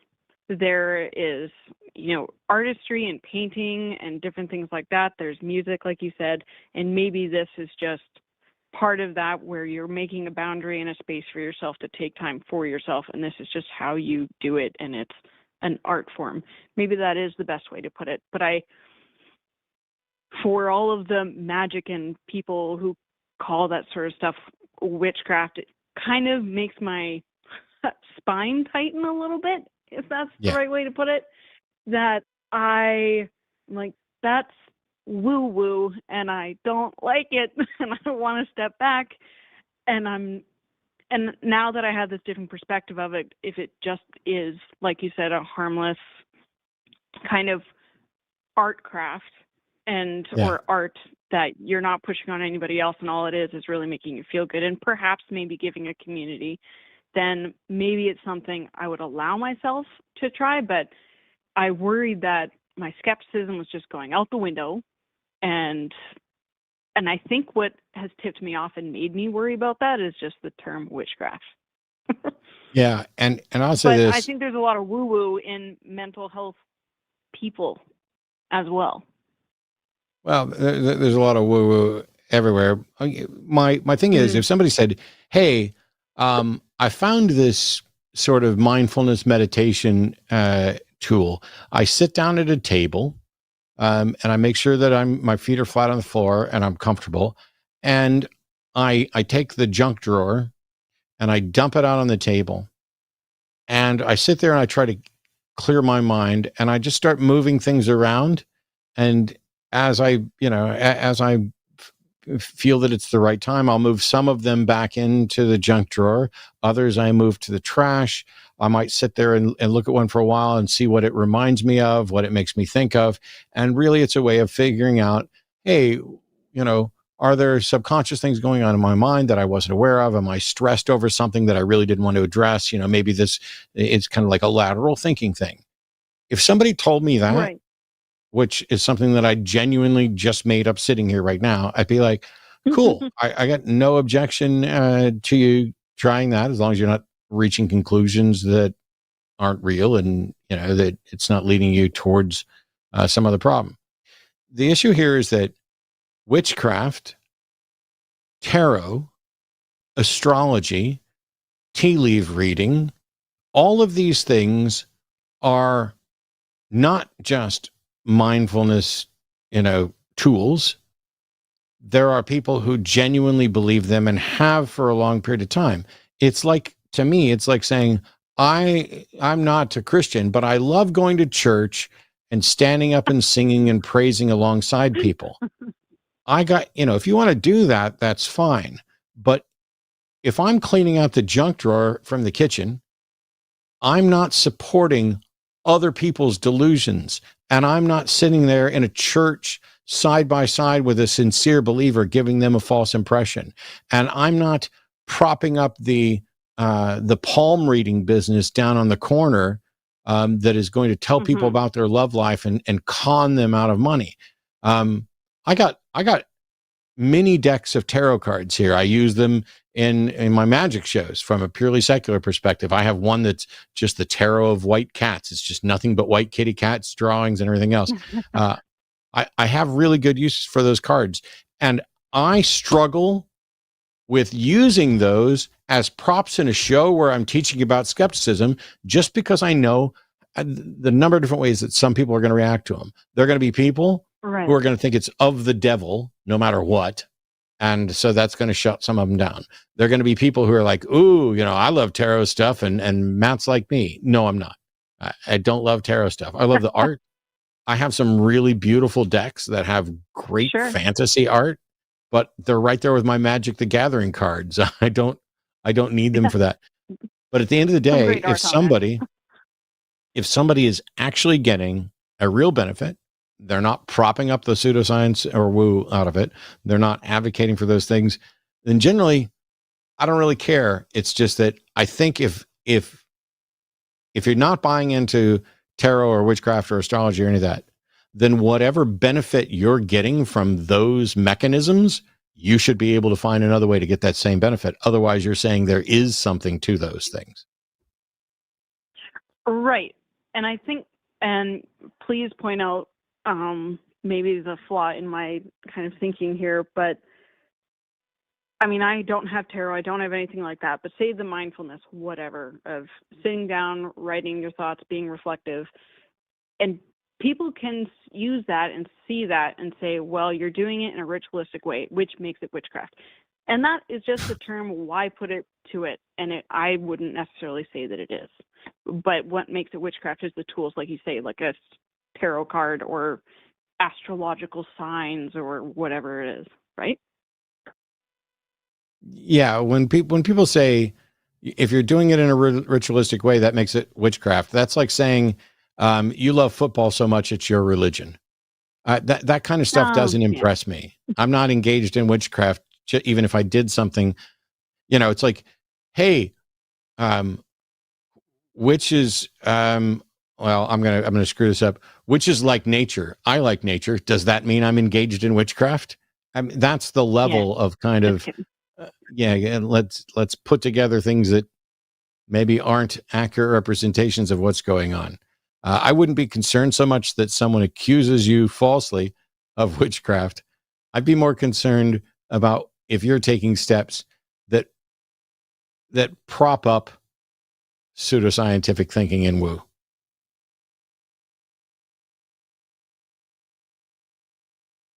Hello? Sorry for the pause there. I was just thinking, reflecting, is there anything that I'm doing that would do that? I don't think that I am. And I definitely don't have any interest in doing that. Yeah. I was thinking about it a little bit harder than perhaps I should.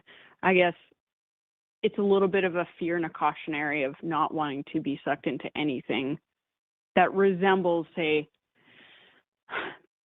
whatever it is that's consistent with churches and MLMs and different things like that. But if it was okay. Yeah, I'm not too worried about it. But I do find it an interesting question, and one that, we've kind of tossed around a number of different times. As I've had friends who are really heavily into tarot and witchcraft and paganism and other stuff in ways that confuse me. But I think probably the key thing is to make sure that we're not giving quarter to bad ideas and misrepresenting principles of skepticism by acting as if, this thing that other people believe is real. I don't believe it's real, but I'm still going to play with it because I'm fine with people cosplaying however they want. But if I'm not going to go cosplay as a Nazi, I'm not going to go cosplay as the KKK. I'm not going to go cosplay as Westboro Baptist Church. I'm not going to cosplay as a spirit reader. I'm not going to cosplay as I'm not going to set up a booth at the local fair and have I'll read your palm and I'm not going to do any of those things because it props up pseudoscience that is actually hurting people. Right, because people actually believe in it out there. Yeah. But okay, all right. Well, I think that's everything. Well, thank you very much. Thank you. Appreciate it. Have a good evening. Well, we still haven't gotten any theistic callers, but we do have a couple other callers. I've got a message here from Jimmy. So here we go. First of all, you're watching Dr. Ben and Matt here on the Hang Up on the Line. It's Wednesday evening. Let me tell you about the other things and the other shows that are coming up right here on the same network. The Transatlantic Call-In Show is a call-in show that happens every Thursday at 2 p.m. Central, basically 4.5 hours earlier than we are right now, right? 5.5 hours earlier than we are right now. There you go. Yeah, something like that. But tomorrow it's going to be Katy and Arden. And I won't be able to watch because I'll be preparing for debate on the Pints with Aquinas channel and finishing up some videos and other stuff. So you guys need to tune in and watch so you can call in and tell me how it was. See? It's that easy. On the Sunday show, which airs Sundays, imagine that, the Sunday show on Sundays, at also at 2 p.m. Or wait, are we doing that? No, it's at 2 p.m. Jimmy and I will be here. Yes, I've done this show before. I've made announcements before.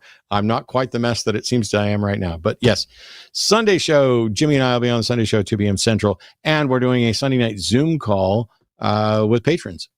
And so if you had questions that you didn't want to get on the air, or if you just wanted to come and hang out with us afterwards and find out what other things are going on in our life or what questions you might have for us, I will be there for patrons then.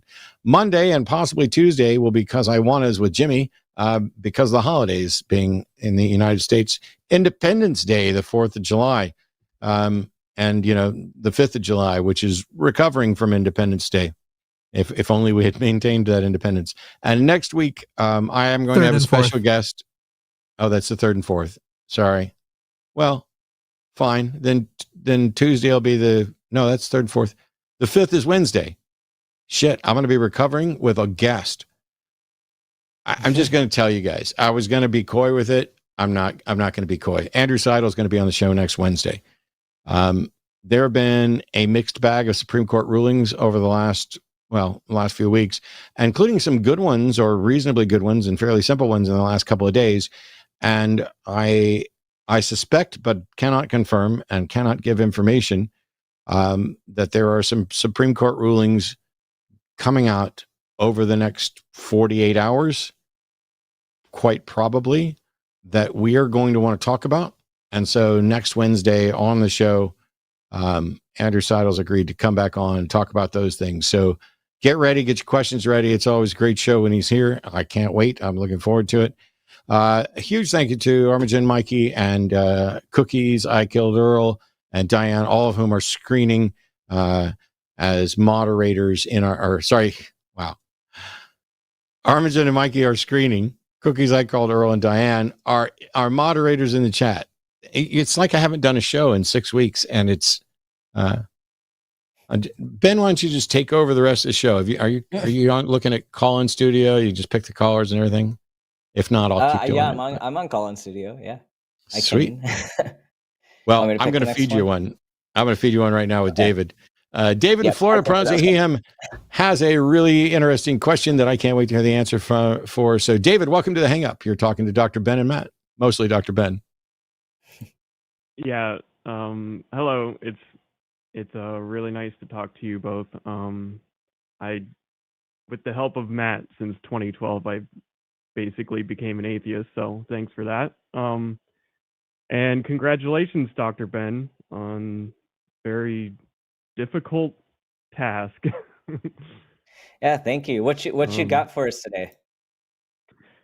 So I have Crohn's, and I'm not claiming that a vaccine caused my Crohn's, but I recently came across a study. It had to do with the COVID vaccines, but in the abstract, it mentioned a pertussis vaccine, and it mentioned these IgG4 antibodies, and that's kind of a part of my question. I'm wondering if you're aware of these specific antibodies. Yes.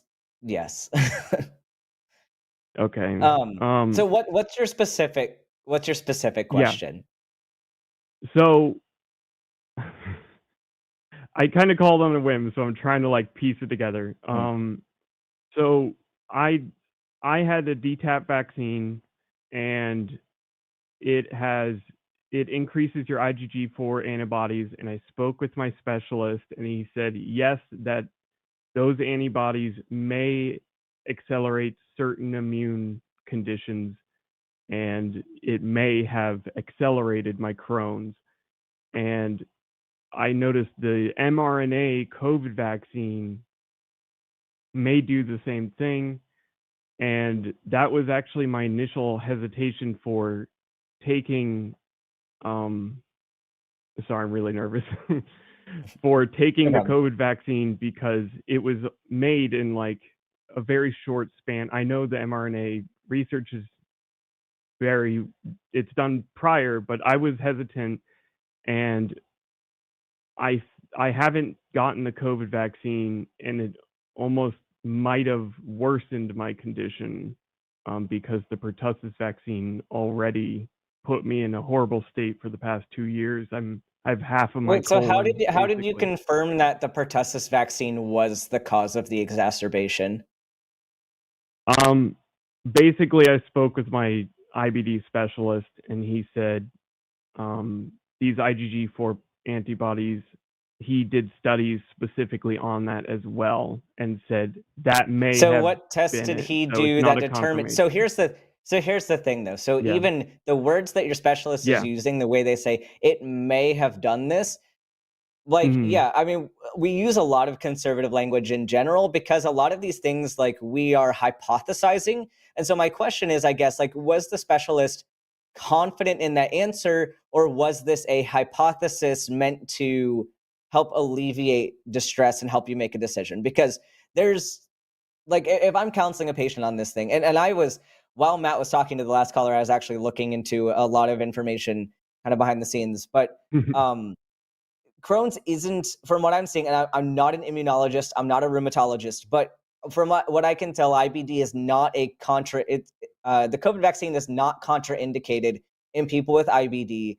And yes, it looks like there is some potential for immune responses and some flare-ups of IBD with the COVID vaccine. But the question I have about that specifically is you're looking at, I think that the percentage I'm seeing from the most robust study is about 2% likelihood they suspect could be impacted, like flares that were impacted by the vaccine.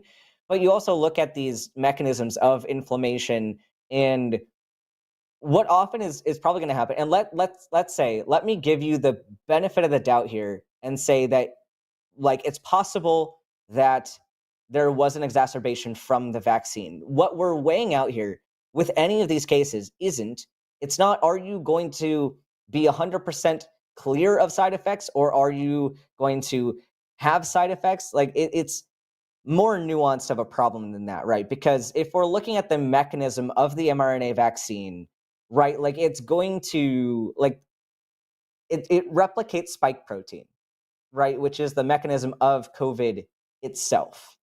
And there are some distinct differences between that mechanism and the mechanism of IBD. There's certain inflammatory mediators that are higher in IBD, and some overlap with those produced by spike protein.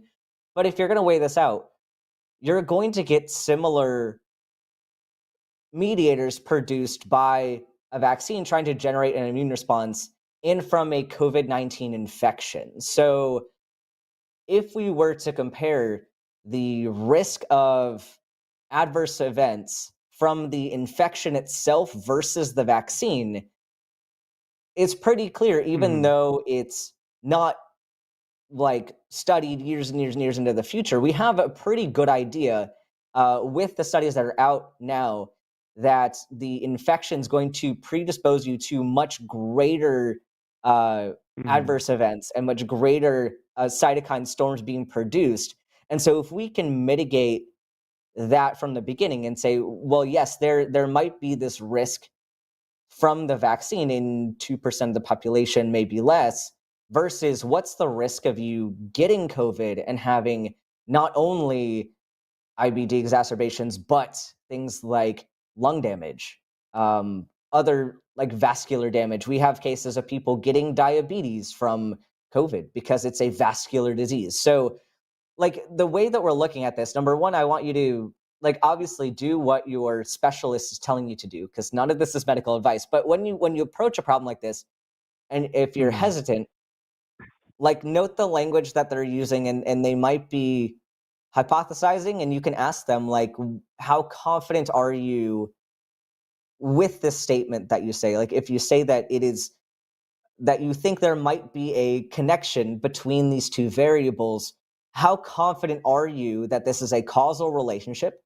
Or do you think this is a correlation? Like, ask them to explain their reasoning, because they should be able to.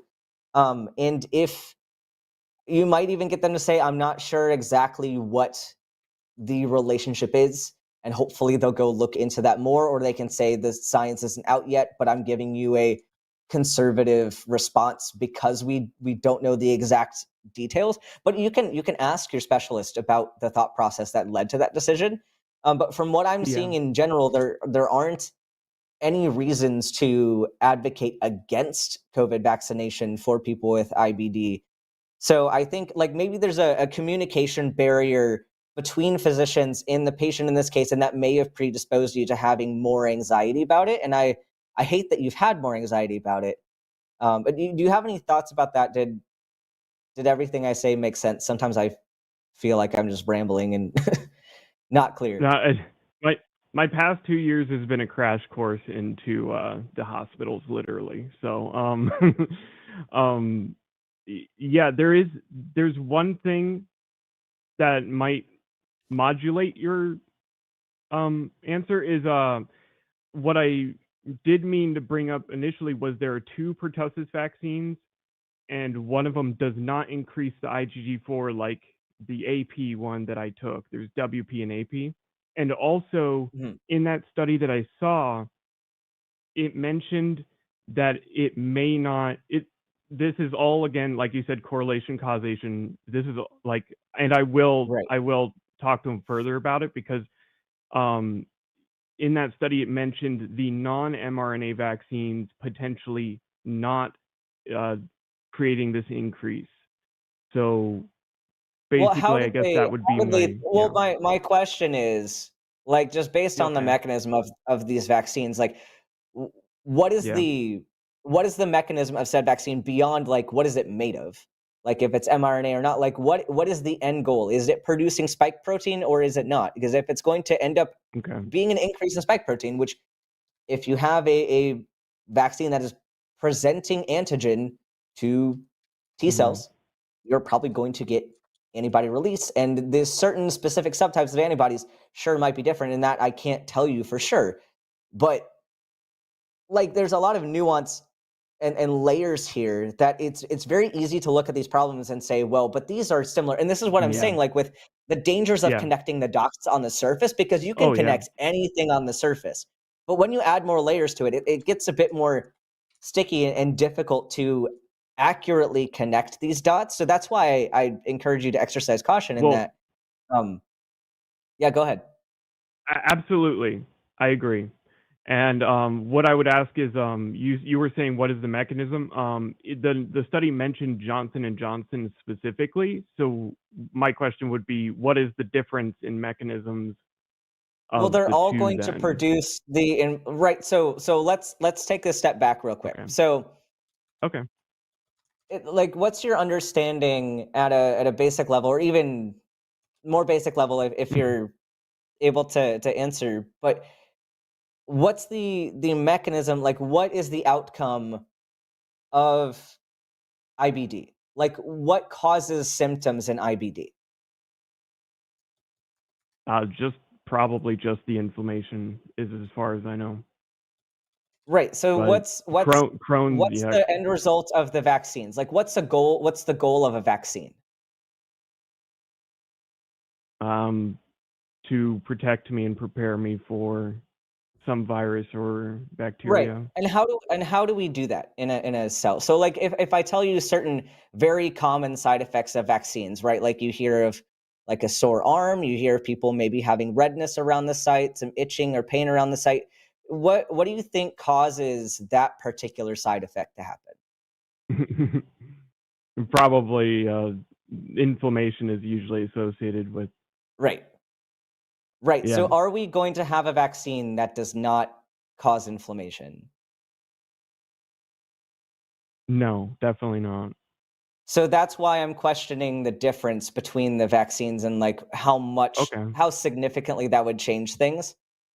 And I Okay. again, like there might be layers that I don't know and certain key mediators that are different, and I'd have to look into that. But this is Okay. why, like I mean, I definitely want to go look into this more myself, but at least on Well, the that's surface good to. level, it doesn't seem like the concern is entirely warranted. Um, Okay. so I hope it helps a little bit. Absolutely. Yeah. It's been a really a whole nightmare because basically I just got back from an appointment where I might just be losing the rest of my colon. So yeah, it's a lot. It's overwhelming, and that fundraiser basically recently on the Freedom from Religion or Secular Therapy Project is probably going to be useful to me because there's a lot. And and I empathize with your situation, and I've seen patients go through this, and it's not easy information to process. Like it's life-changing stuff, and I understand wanting to have answers and wanting to rationalize some of this, and even to pinpoint, like I thinking that there's a connection or a cause. Like it helps alleviate some of the uncertainty, and so I can empathize with Mhm. that, and I wish that I had better answers for you. But I hope at least our conversation helped a little bit. But I hope things get better for you, and I hope that your outcome is smooth, and I hope that they don't have to do anything more extreme uh, Yeah. than they're currently talking about, because I know it's Yeah. difficult. I can't understand the anxiety that you're experiencing right now, and I do hope that you have somebody to process that with and figure out where to go from here. Um, Yeah. I do, and I am on immune modulating medicine. It's like rheumatoid, like you mentioned earlier. So there's just a lot. So thank you so much. I appreciate you taking my call, and thank you, Matt. Absolutely. Thank you, Dr. Ben, as well, obviously. Yeah. Thank the person who actually gave you answers. I just sat here and waited. I meant to say it first. I'm just nervous. Thank you. It's all good. Thanks, David. Yeah, thanks for Best the call. of luck. Have a- All right. We got a couple more calls and then we'll move on to super chats. By the way, we've been reading on this show all the super chats, $10 or more. And I realize that we have raised a truckload of money for recovering from religion. That fundraiser is still not over. And if we get to $44,000, I will be getting a new tattoo. So I want to see this. I really want to see this happen. I saw the cat drawing. Yeah. I really want to see it as a tattoo. I can't, like, I've never been more eager to raise money for another organization. I always will raise money for recovering from religion. I'm terrible about asking money for me. So I haven't got my YouTube channel monetized even after all these years, properly, at least anyway. And, I'm happy to do whatever I can to get more money for recovering from religion. But I hope they make it just because I kind of really want this tattoo. I kind of really do. And I think there's Seth lots of Andrews reasons. should make merch with that cat on it. I really think Oh, yeah. he should. should make the cat t-shirt, and just sell 1 million of them. But I want to cut. But it's one of those things where it would be an especially cool tattoo for me for a number of reasons. One, Seth doesn't really grok tattoos, and he's like, "Oh my gosh, you're permanently, marking up your body with this dumb little drawing that I, did here kind of as a joke." Yeah, but for me, the tattoos are about stories and memories of things. And how could I not want an especially quirky tattoo like this with a story about the time that me and one of my best friends were trying to raise money for recovering from religion, and he drew this little thing, and I said, if we get to 44,000, I'll get it tattooed, and I did, and we did, and we raised money. We did. I mean, it's just a great story, and that drawing, I mean, there's at least a non-zero chance that I will get it as a tattoo no matter what. But because we've set it as the goal, I really want to push us towards that goal. All right. We have, is it Tabathug in Minnesota?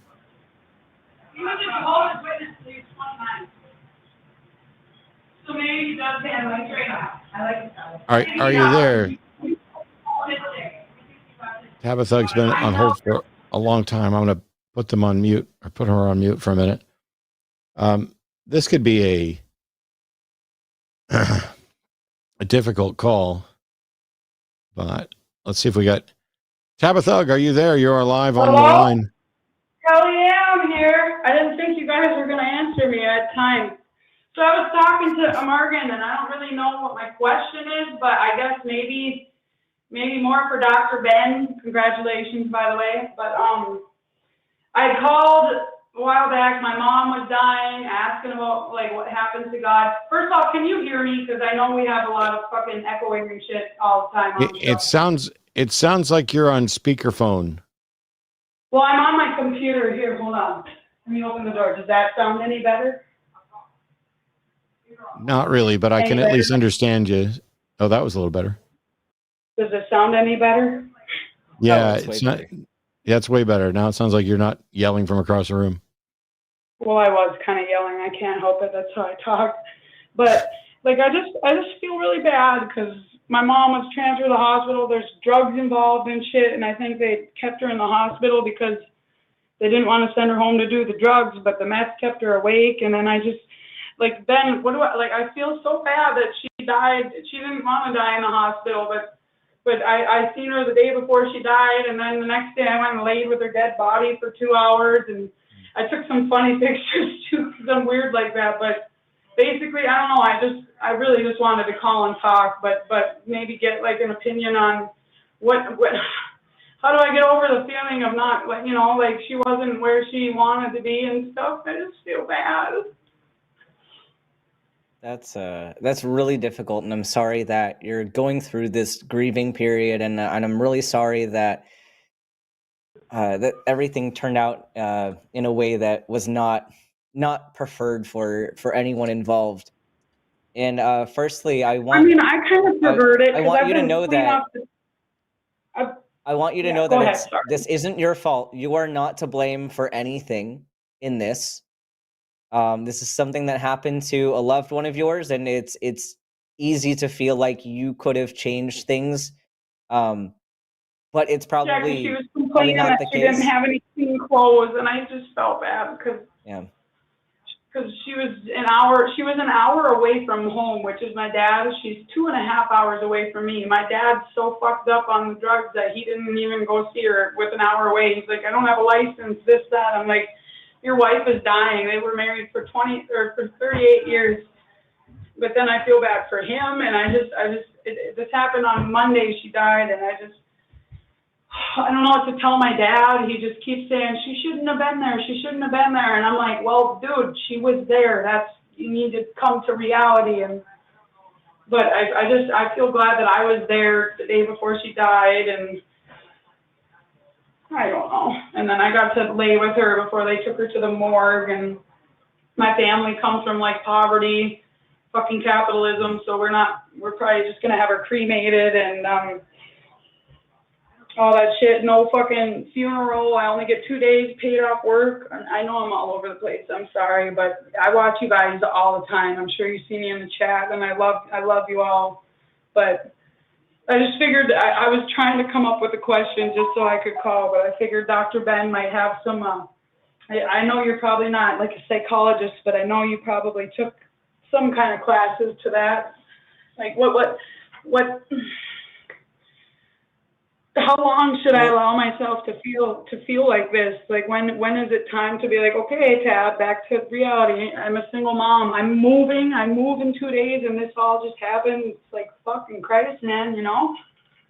Yeah, don't rush yourself through the process. Don't try to stop the process prematurely. Everybody goes through grief differently, and you need to be able to experience that. As difficult as it is, the process just needs to happen organically. And I hope that you have somebody that you can talk to who is a professional. There are I don't know what access you have to that kind of thing. I usually have my therapist every other week, but I have her. I actually decided to schedule her. I had her last week before Mom died, and I actually have an appointment with her tomorrow. She's been my therapist for 7 years, over 7 years. But I had called the other night on the line when what's his nuts, the new man, the guy who just got his own show. He was on, and he and Owen. I asked what I should tell my mom because she's like, what happens after? And I don't believe in any of that. And Owen and Dan, is it Dan? Probably Dave Warnock. Dave. They were like, well, just, be honest. Say, I don't really know. And then Jimmy chimes in and he's like, fuck it. She's dying. Tell her she's going to heaven. And it was it really made me think differently about it. Like on Sunday, I'm moving. So I have an old picture of the Lord's Prayer and the Serenity Prayer because I was big into the 12 steps, and I left the Lord's Prayer with her for them to take to the morgue with her. And I also called my dad's family because he didn't go, but my dad's family lives in that town, and they actually right away dropped everything and came. And I was like, will you go pray for her? Because I feel like it might have made her feel better, and they did. So Jimmy, just so you know, I made sure somebody did something, but I hear you. I figured you were gonna say, just because I've been in therapy for years, it's like you have to let yourself feel it. It's good to feel sad. I just feel like there was more that could have been done, and my dad is just in denial. Like, she should have been here. She should have done this, and it's like, dude, we're here now. Like, we can't think like that because then it just hurts, You did what you could for your mom, before she died, including reaching out to other people about what you should or shouldn't say. And I now told it's time. everybody I knew. And- I texted everybody, and then I was the only one who went to see her. But I made sure I seen her, and then I held her dead body for 2 hours. I was like, Yeah. "Scoot over, Mom." Sorry, I And- interrupted you, Matt. Go ahead. And now it's time to take care of you. You took care of your mom. She's gone. Now it's time to take care of you. And you feel the way you feel, and you grieve as long as you need to. Definitely keep your appointment with your therapist tomorrow. Yeah. And keep that up. You know, if for no other reason than to keep caring for the other people in your family, you've got to make sure that you're okay first. There's a reason why on the airplanes, when they start talking about if oxygen masks fall from the overhead compartment, secure your mask before assisting the people around you with theirs. And that's because if you're so busy trying to help everybody else, you might not be able to help them, and you then go unconscious like and potentially die as well. So now They say put it on you've got, yourself before you put it on the child, right? That's what you're talking about? Yes. And so right now it's time for you to get the mask on yourself so that And you take can care of start my breathing, so that you can start breathing regularly, because there's people around that are going to be relying on you even more. And so you've got to make sure that you are taking care of yourself first. And that starts with, the call today to get some encouragement from Ben and myself, that, you're taking the right steps and you need to take care of yourself. Talk with your therapist tomorrow. And then gradually, as time allows, you will decide how your grieving process goes and when you can be of more use to the people around you. Yeah. See, like while she was sick, I was like at work, I would go outside and just bawl on my breaks and come back in and get right back to work. I retried commercial tires. I work at like a big boy job, but I was fine then. I'm going to go back on Wednesday. Fucking capitalism. They give me 2 paid days off. At least I got that. But and the thing is too, what to tell my kids, because my son, he lives with his dad, but I'm getting him for 2 weeks. It's like, oh, grandma's going to heaven. And I say, well, grandma's just kind of like before she was born. Because his dad grew up at Jehovah. That's a whole other story. He doesn't, anyways, it's like, I just want my kids to know that I don't want them to, but I don't want to ruin the magic. It's like telling them Santa Claus exists. Like, tell her grandma went to heaven as an angel, then it's going to, his whole life he's going to count on God being real, and then maybe one day he'll realize, I don't like people saying that they went to heaven. Yeah. That's what they all say. Tabitha, hang on. I understand what you're saying. I would love to talk to you some other time about destroying the magic and when and where to do it. None of that matters right now. Take a breath. Find somebody to give you a hug, because I can't right now. I'm on a show and I'm in another. People here. Yeah. I'll give you an air hug. Nope. I love you guys so much. You have no idea. Get yourself an air hug. Take a breath. Start working to move your process to get yourself grieving properly, and worry about destroying the magic and how everybody else feels about Santa and Jesus and heaven and stuff. In a week, in a month, in a year, however long it takes, just focus on getting yourself. I literally have to be out of my apartment on Friday. It's like I'm fucking moving. My mom dies, this and that. I can't be with my family because I moved away to get away from the drugs, But I'm gonna be going up there this weekend. But I appreciate it. I just kind of almost just, I guess I didn't even really have a question. I just kind of wanted validation. And I wanted Jimmy to know that I just said fuck it and had people pray for her, because I really thought that was an interesting answer. He chimed in and he wasn't even on the show, but he's like, just fuck it, just tell her heaven exists. What's it gonna hurt for you if it comforts her? Before we incur his wrath and get him to chime in on my show, I'm gonna let you go. Take a breath, get a hug.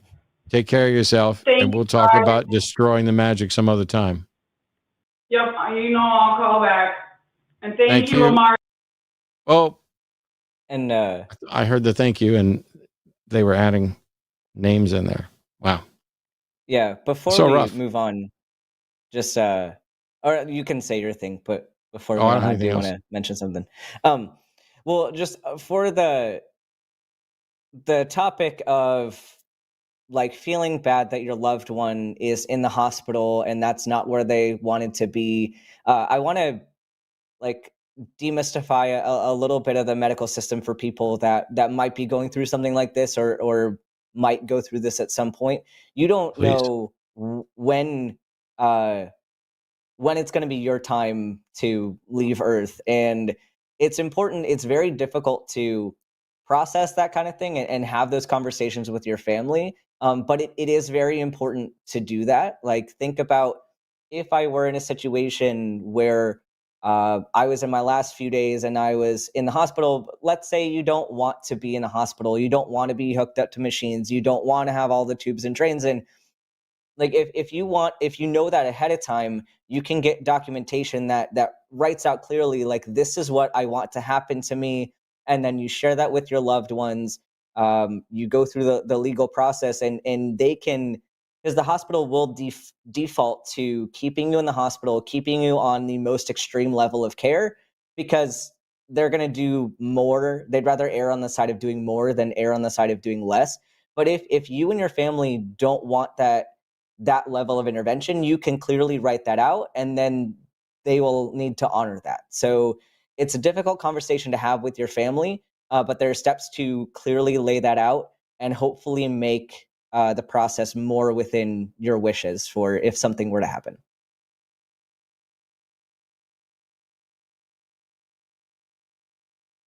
Yeah, I don't have any knowledge or anything else to add on that. It's incredibly frustrating to have people, you know, losing loved ones is never going to be easy in any of those circumstances, and it's just painful to have so many things hit somebody at once.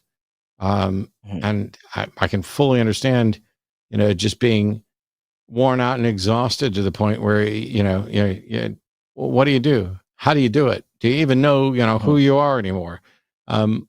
I've had incredible anxiety over relatively simple issues just because they hit at the wrong time and the wrong way, and it's a strange struggle to get flooded with tons of difficulties all at once. I can't imagine, because this wasn't just, oh, I lost my mom.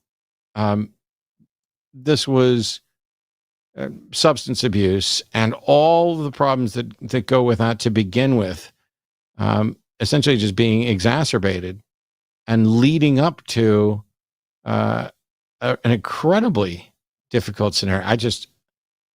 The strength that some people show in dealing with a flood of difficulties like that, I'm always impressed, and I feel that everything I say or think about it is going to be completely inadequate. So, last call for today, a medical question that I think we pretty much addressed at the top of the show.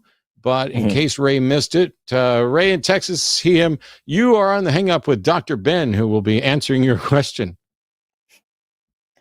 What you got for us? Are you there, Ray? All right. I'm going to read Ray's question, and I'm going to put him back in the queue. I don't know if... So Ray's question is, I have a friend who does x-rays and says there's no need for COVID vaccines now. He says it's no different from the flu now. Is that true? Or should we continue to get vaccinated? Well, I get vaccinated for the flu as well. But what do you think, Ben? Yeah, so I have a few thoughts about this. Number one, I'm going to say this carefully because I don't want anyone to take this the wrong way. We absolutely need our x-ray techs. We love our x-ray techs. They do important work. They are not physicians. They're not trained at the level of physicians. So think carefully about who you're listening to, because somebody works in the medical field does not mean that they are knowledgeable on that particular subject matter. So that's kind of questionable, but also just the statement is interesting. There's no need for COVID vaccines now. he says it's no different than the flu now, which that's a bit contradictory because if we think about it being the same thing as the flu, we vaccinate for the flu every year. So if we're going to say that we're treating it like the flu, then we would be vaccinating every year. So yes, I mean, the answers are yes and yes, that yes, it is, well, it is still different than the flu. So, but it's treated similarly. But is there a need for COVID vaccines? Yes. Should we continue to get vaccinated? Yes. Is it very similar to the flu and how we manage it? Yes. I'm going to say yes to all the above. Get vaccinated if you are able to. If you don't think you're able to, talk to your specialist and they can determine if you are indeed exempt or if you should be getting it. All right. I've got a list of just a small handful of super chats. Now, more can come in, and we've decided that for tonight, we'll set because we've gotten, you guys have been so wonderful in supporting Recovering from Religion and everything else. We're going to read everything that's $5 or higher on the super chats, just so that people get more questions in and everything else. But Ben, the question that I've had for you all night, which you're either going to be excited to answer or you're going to roll your eyes and go, "Why did you do this to me?" is you are a doctor of osteopathic medicine. This is true. In addition to, if you go do a search for osteopathic medicine, you also find that there's another thing called osteopathy that is a pseudoscientific alternative medicine thing. How frustrating is it for you to have your particular specialty share a name with some woo? Well, it's funny because it started from the same place. But what happened is, so you'll find DOs in the US are fully qualified, licensed medical doctors. We are trained physicians in the same ways that MDs are. We take the same boards, we go to the same residency, all that. DOs in other countries still maintain that antiquated model. And like when we're talking about that, we're talking the 1800s when kind of all medicine was garbage. Like we didn't know much about anything. Our pharmaceuticals were arsenic and a bunch of other stuff in dosages that they should not have been in. So we didn't know a lot about anything. And so people had a lot of varying ideas. And unfortunately, a lot of the DOs around the world have still maintained the woo things that are outdated.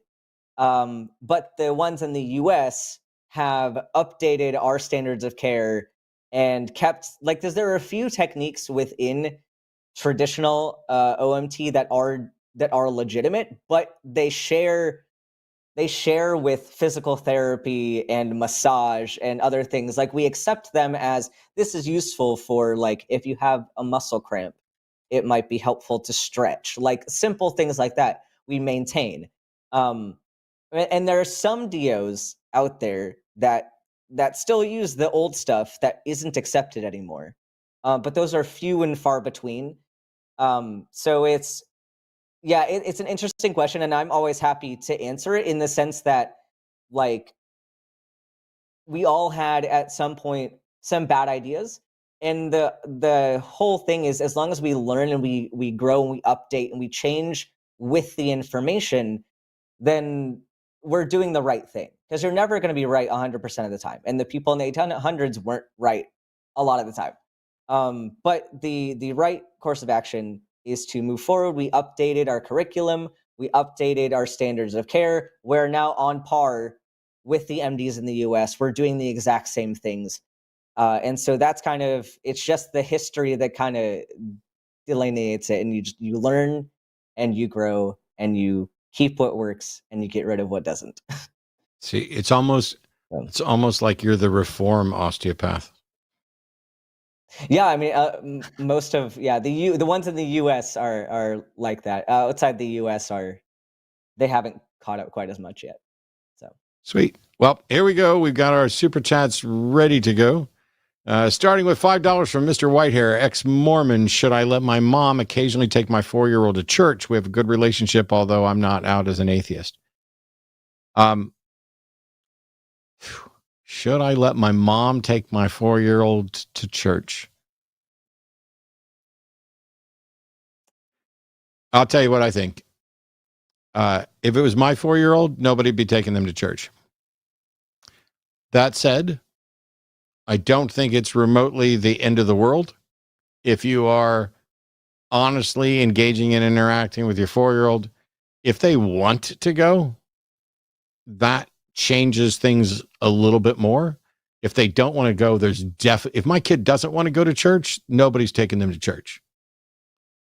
I don't care if it's Mormon church. I don't care if it's the gay friendly,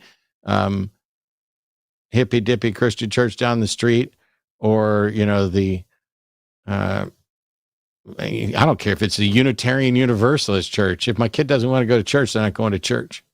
And I think for a 4-year-old, it shouldn't be any rush. Let them go to church when they want to go to church later, if they want to. I don't know. Ben, you have any thoughts on yes, no, maybe, whatever? I mean, yeah, I would agree with that. I mean, if there is any age to have them go to church against their will, this is probably the age group to do it, because they're not going to remember it and they're just going to play with toys the whole time. Like, that's usually what happens at that age group of church. Yeah. They probably won't remember it. But I mean, I still wouldn't like it. I still think it's a violation of your autonomy as a parent and their autonomy as a human being. So I wouldn't do it, but I think, it probably won't do, unless I don't know what they're teaching at this particular church. It probably won't do any long-term harm, like, once at this age. But I don't know. Jimmy's back here as an ex-Mormon who's, for all I know, Jimmy's screaming into the void, for fuck's sakes, no, don't ever let him go. But yeah, it really depends on the church. Is this one for me to read? Yes, 1999 please. From Greg Markowski. Thanks for the show, Ben. So far, which was more difficult, being a resident or medical school? It's been fun watching you move through your career. Well, my shit hits the fan, so to speak, officially next week. So we're gonna, and I'm starting off on clinic, so it won't be too chaotic. I'm a little nervous to take call and to work inpatient. I hear this year is going to basically be the worst year of my life, so I am prepared for that. But I will let you know in a few months probably how I feel about that. Quick note from Jimmy. Jimmy said he's not his mic, but doesn't think it's a threat. However, will she demand to keep taking as time goes on? So yeah, that is the big issue to think about, is if you allow it now, even though there's probably not that much of an impact, it may even be, decent little, not awful fun babysitting things. Is this going to start a pattern of, well, you let me take them before, why won't you let me take them now? Yeah. So there's something like that to consider. Good point. $20 to Stein Yarrow. With politics attempting to dictate medical practice, how might this affect medical schools and hospitals? Well, it's difficult because first of all, the majority of doctors are against those political things happening, and I think they need to speak up more. They need to be more vocal about these things. I don't think they're going far enough. But there is resistance within the medical community to this. How this affects med schools and hospitals, like we talked about earlier with the Catholic hospitals, like that's really where we're going to see this happening, is the religious institutions are going to feel more freedom to push those ideas, where I think medicine needs to be a completely secular place, and you can let people have their own beliefs. Like you take medicine as, like, I'm not going to tell anybody to believe or not believe anything. Like, their own religious views are their business, and that's how it should be. Like, you're there to give the facts and to talk about the science and the medicine, and that's it. I should not have any spiritual impact on my patients whatsoever. But I did see at my medical school, there was an issue, and I think it's still going on, with we had a chapter of Medical Students for Choice, which is an educational club, like to teach reproductive healthcare skills, get connections within reproductive health, and then also like patient advocacy and all that. And it all fits within the gold standard of care, which is reproductive rights are part of this gold standard. Like, this is validated by every medical board. we had another organization that has popped up called Med Students for Life. And this was not an educational club. This was a purely political lobbying group funded by Focus on the Family and other organizations. And there was a huge thing, because I went to a private school, and so they didn't have to be impartial on certain things, but we raised an issue with it, saying like, this one organization is educational and follows the standards of care. This other one opposes the standards of care and is a political lobbying organization. We tried to get them like banned from the school, but the school ended up approving it. So now both clubs are there. Like, how can you as a medical institution support an organization that opposes the standards of care? And that's kind of what the impact of these politics are within the medical schools itself. It's all absolutely dangerous, and people are going to get hurt by it. Yeah. I think this is mine. $27.99 Canadian from Kathleen Moncrief. # Team Cat Tattoo. That's right. Yes, there's only one team tonight, and the team is Team Cat Tattoo, because RFR is a very important organization. You all should donate to them, and I want to see the cat tattoo. So that's the only Last team I that you checked. should donate. Last I checked, we were sitting at about 39,600 and some change. The full live stream is still up where you can watch and everything else, and you can still go donate there as well. I think it's 39,600 and some change. I was really tempted to lower it and say, if we can just get to 40,000, I'll get the tattoo. But nope, I said 44,000, so I'm going to hold you guys to it. And I get it. It's only a couple days left, and people have donated. Some of them donated till it hurts. Some of them donated till it felt good. Do it again. What the hell? $20 from Morgan. Thanks to both of you for taking Tabitha's call. It meant a lot to her. Yeah, it's incredibly difficult. These are not the calls. This is not the reason I started the show. I'm despite what people think, I'm not so in love with my own voice or my own advice that I feel the need to be offering my thoughts on everything to everybody and my advice to everybody. But one of the things I've learned over the years of doing these shows is that as much as some people need to see the debates and the smackdowns and have the theistic discussions, some people just need to know that they're not alone, and there's other people going through the things that they're going through, and that there's a community somewhere out there, even if they don't have a good community right where they are. And if we've already talked about recovering from religion. I'll talk about it many, many, many more times after that. But if you have the capacity to start a small social atheist group in your area, even reach out to American Atheists, reach out to the state directors for American Atheists, see if there's a need in your area, reach out to Recovering from Religion, see if they need volunteers in your area, or if maybe a meetup group where people can just sit around and say, God, I had to deal with family last week and it was Jesus this, Jesus that, and just let them go off and be there for them. We need a lot more of that.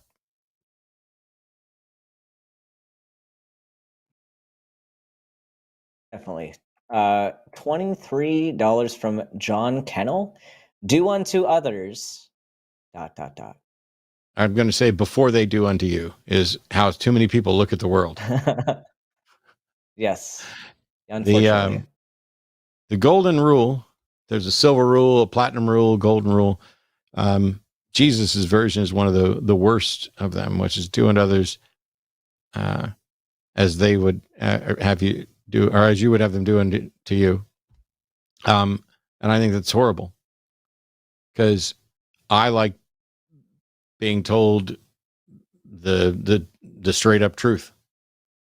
Not everybody likes that. Some people want it a little softer. If I treat people the way I want to be treated, I'm disrespecting them. Now, I get it. There are callers that would like to be treated nicer, but this isn't daily life. It's a call-in show. But if instead you treat people how they want to be treated, I think that's a platinum rule there. And I see way too many of my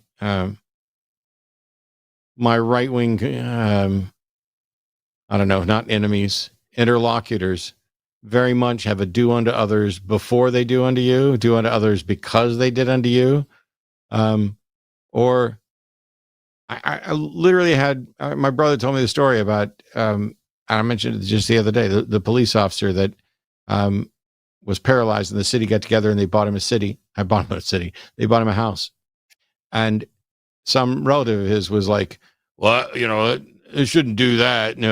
So none of these other cops get that, and it's like, hang on, you don't want somebody to get something good because there's other people suffering, and instead of asking why haven't we done good by all those other people who are suffering, you want this one to be suffering more too.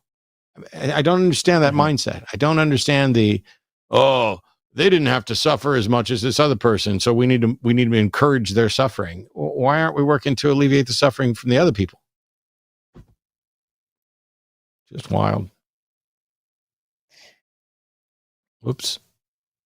I think I might have lost the super chat connection there. It's not sending. There we go.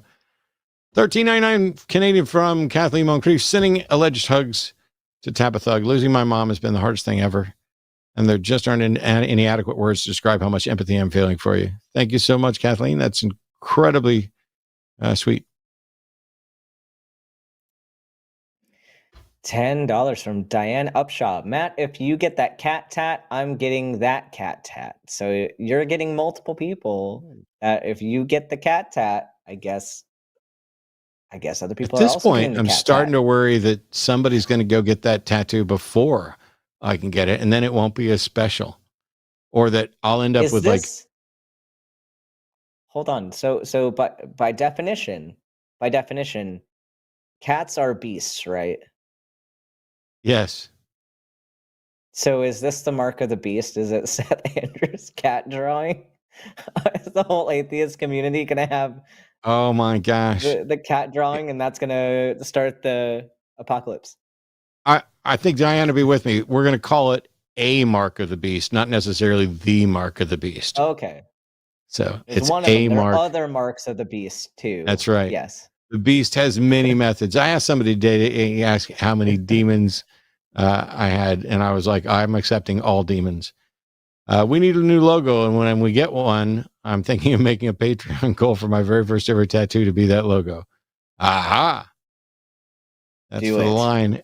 And unless somebody sends in another super chat of $5 or more before we're done with this, this is it. This is going to be final super chat for today. If you want the last word, it's time to click that super chat button down there. Go ahead, Ben. $5 Canadian from Atomic Johnny. About 94% of Christians find faith before age 14, according to some studies. About 6% as adults keep kids away from heavy-handed church indoctrination. I think I saw that study too. Or at least that's statistic somewhere. Yep. It is. And it's not so much that it's necessarily the fact that kids are more susceptible, even though they are. This is as much about the way things work. If your family is religious, they're going to be taking you to church, and most of you are going to find your religion there as a kid. The only people who have the opportunity to find religion as adults are people who weren't indoctrinated into it or didn't take very well to begin with. But on that note, let me give you our announcements again real quick. Tomorrow at 2 p.m. Central, Transatlantic Call-In Show with Katie and Arden. You guys need to tune in and watch. Let me know what happened. Let me know how it was, because I'm going to be busy getting ready for a debate. Also, I just noticed that $10 from Ethan Hunter. My son is approaching school age, and there are no quality secular schools. Advice for parents that want the best education possible for their kids, but all the best options are religious. If the best option all around is a religious school, and I don't necessarily have any objection to that, because you can undermine the religious aspects of that as well. Other than that, I'm probably the wrong person to ask. I don't know, Ben, you went to private school. You can, what you can do if they're all religious, like, I think try to go tour the school and try to meet the faculty, figure out the environment of the school, because like there's probably some significant differences between like a traditional Catholic school versus like a school that just happens to be Christian affiliated but doesn't really act a whole lot on it, or at least like even if they teach certain Bible things, maybe they have an inclusive environment or it seems safer. Like go investigate a little bit for each school, like do your homework and then see, is this an environment with teachers that I would feel comfortable leaving my child at all day for years, and then kind of let that guide your decision. Yep.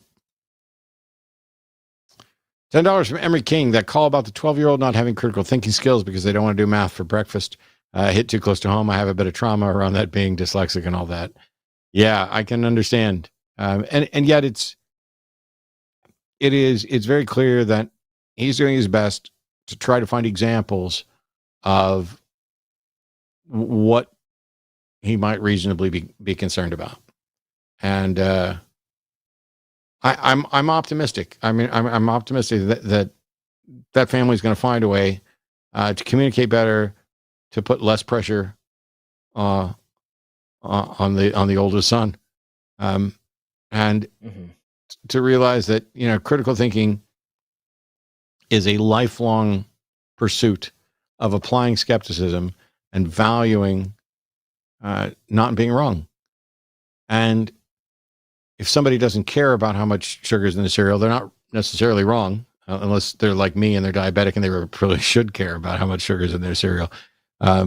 Or, you know, if they're doing something that's unhealthy. But I'm not speaking as a doctor, but I got one here. And so I think it's entirely possible that someone could spend their entire life eating the most sickeningly sugary sweet cereal and never suffer any serious ill effects from it, and not necessarily be a failure at critical thinking. But I could be wrong. Mm-hmm. Oh, I think you're correct. And here's the new last one. The new last one, $10 from Josh. About the witches, I find myself drawn to satanic/pagan things because it was so taboo my whole Christian life. I don't believe in it, but I love things like tarot. Curse me harder. That's right. I still have some people. I think everybody who legitimately needed to get cursed from the RFR fundraiser got cursed. But it's possible that I might have missed somebody. $10 from John Kennel. I will treat you fairly because I wish to be treated fairly by a complete stranger who has never met either of us. Is that better? Yes, that's brilliant. The notion of let's build a world where people are treated equitably, respectfully, where they are referred to the way they'd like to be referred to, where they are treated the way they'd like to be treated, within reason. I mean, if somebody wants me to punch them in the face, I'm still not going to, because I don't like punching people. I figured that out in 8th grade. I think the only time I've ever actually punched a person. Oh, wow. That's not for me. And then I figured out I don't want to punch anything when I broke my hand punching a wall. So yeah, it's really easy. That'll do it. I'm opposed to being violent and having violence around me. Mm-hmm. So tomorrow's Transatlantic Call-In Show with Katy and Aron at 2 p.m. Central. Sunday show also at 2 p.m. Central. Jimmy and I will be here. And Sunday night, I'm doing a Zoom for our patrons. If you're not a patron yet, the information is down below this. Also, you can go check out my Patreon, patreon.com/atheist debates. I'll be getting new videos up there reviewing the last couple of debates, or the last debate that I've done, along with I think the final version of the video is going to be about what happened to Judas. Do we know? And is there a contradiction there? Monday and possibly Tuesday, because I wanted with Jimmy, because of the holidays. So don't expect a Skeptalk or Dying Out Loud, but you might just get some shows. And who knows? Maybe Jimmy won't have to do them alone. Maybe I'll have some free time when I'm not, I don't know, celebrating voraciously. And next week, it's been a long time. It's been a long time since I've had Aron Ra on the show. There are some Supreme Court rulings. Andrew will be here joining us next week. We will talk about others. Get ready to get your questions in. I can't wait to look forward. We have one final super chat that came in while I was closing that out. $5 to say, boo, math sucks, from Jason Jones. Thank you so much, Jason. You are incredibly wrong. Math is wonderful and beautiful. And I love the fact that you're so bad at math that you gave me $5 to tell me how much math sucks. If you were a little worse at math, you'd give me another $5 right now before I could even finish closing out the show just to say, you know what, math doesn't completely suck, and then I would believe you. I'll wait. There you go. Arden made the new outro, really and it want annoys those Jimmy back. because it's better than what he made. See, Jimmy's not in front of a microphone, and it's clear that it's really bugging him. But yes, so Yeah. we're getting ready to close out tonight's show. Huge thank you to everybody for tuning in. Thank you, Ben, for agreeing to come in and do this. And I just love getting good information and good medical information. There is a closing bit of scripted sequence here that happens. And in the past, you would be able to see me, but Ben's face would get cut off. And the lovely and talented, wonderful producer, Arden, has managed to update our closing credits here. And here they are. Look at that. I still get to see Ben. I love that I'm not, because that was the same on TACIS. I would be covered up too. I'm definitely going to lobby for producers to never have a microphone. This is too much fun. Timmy, go fuck yourself.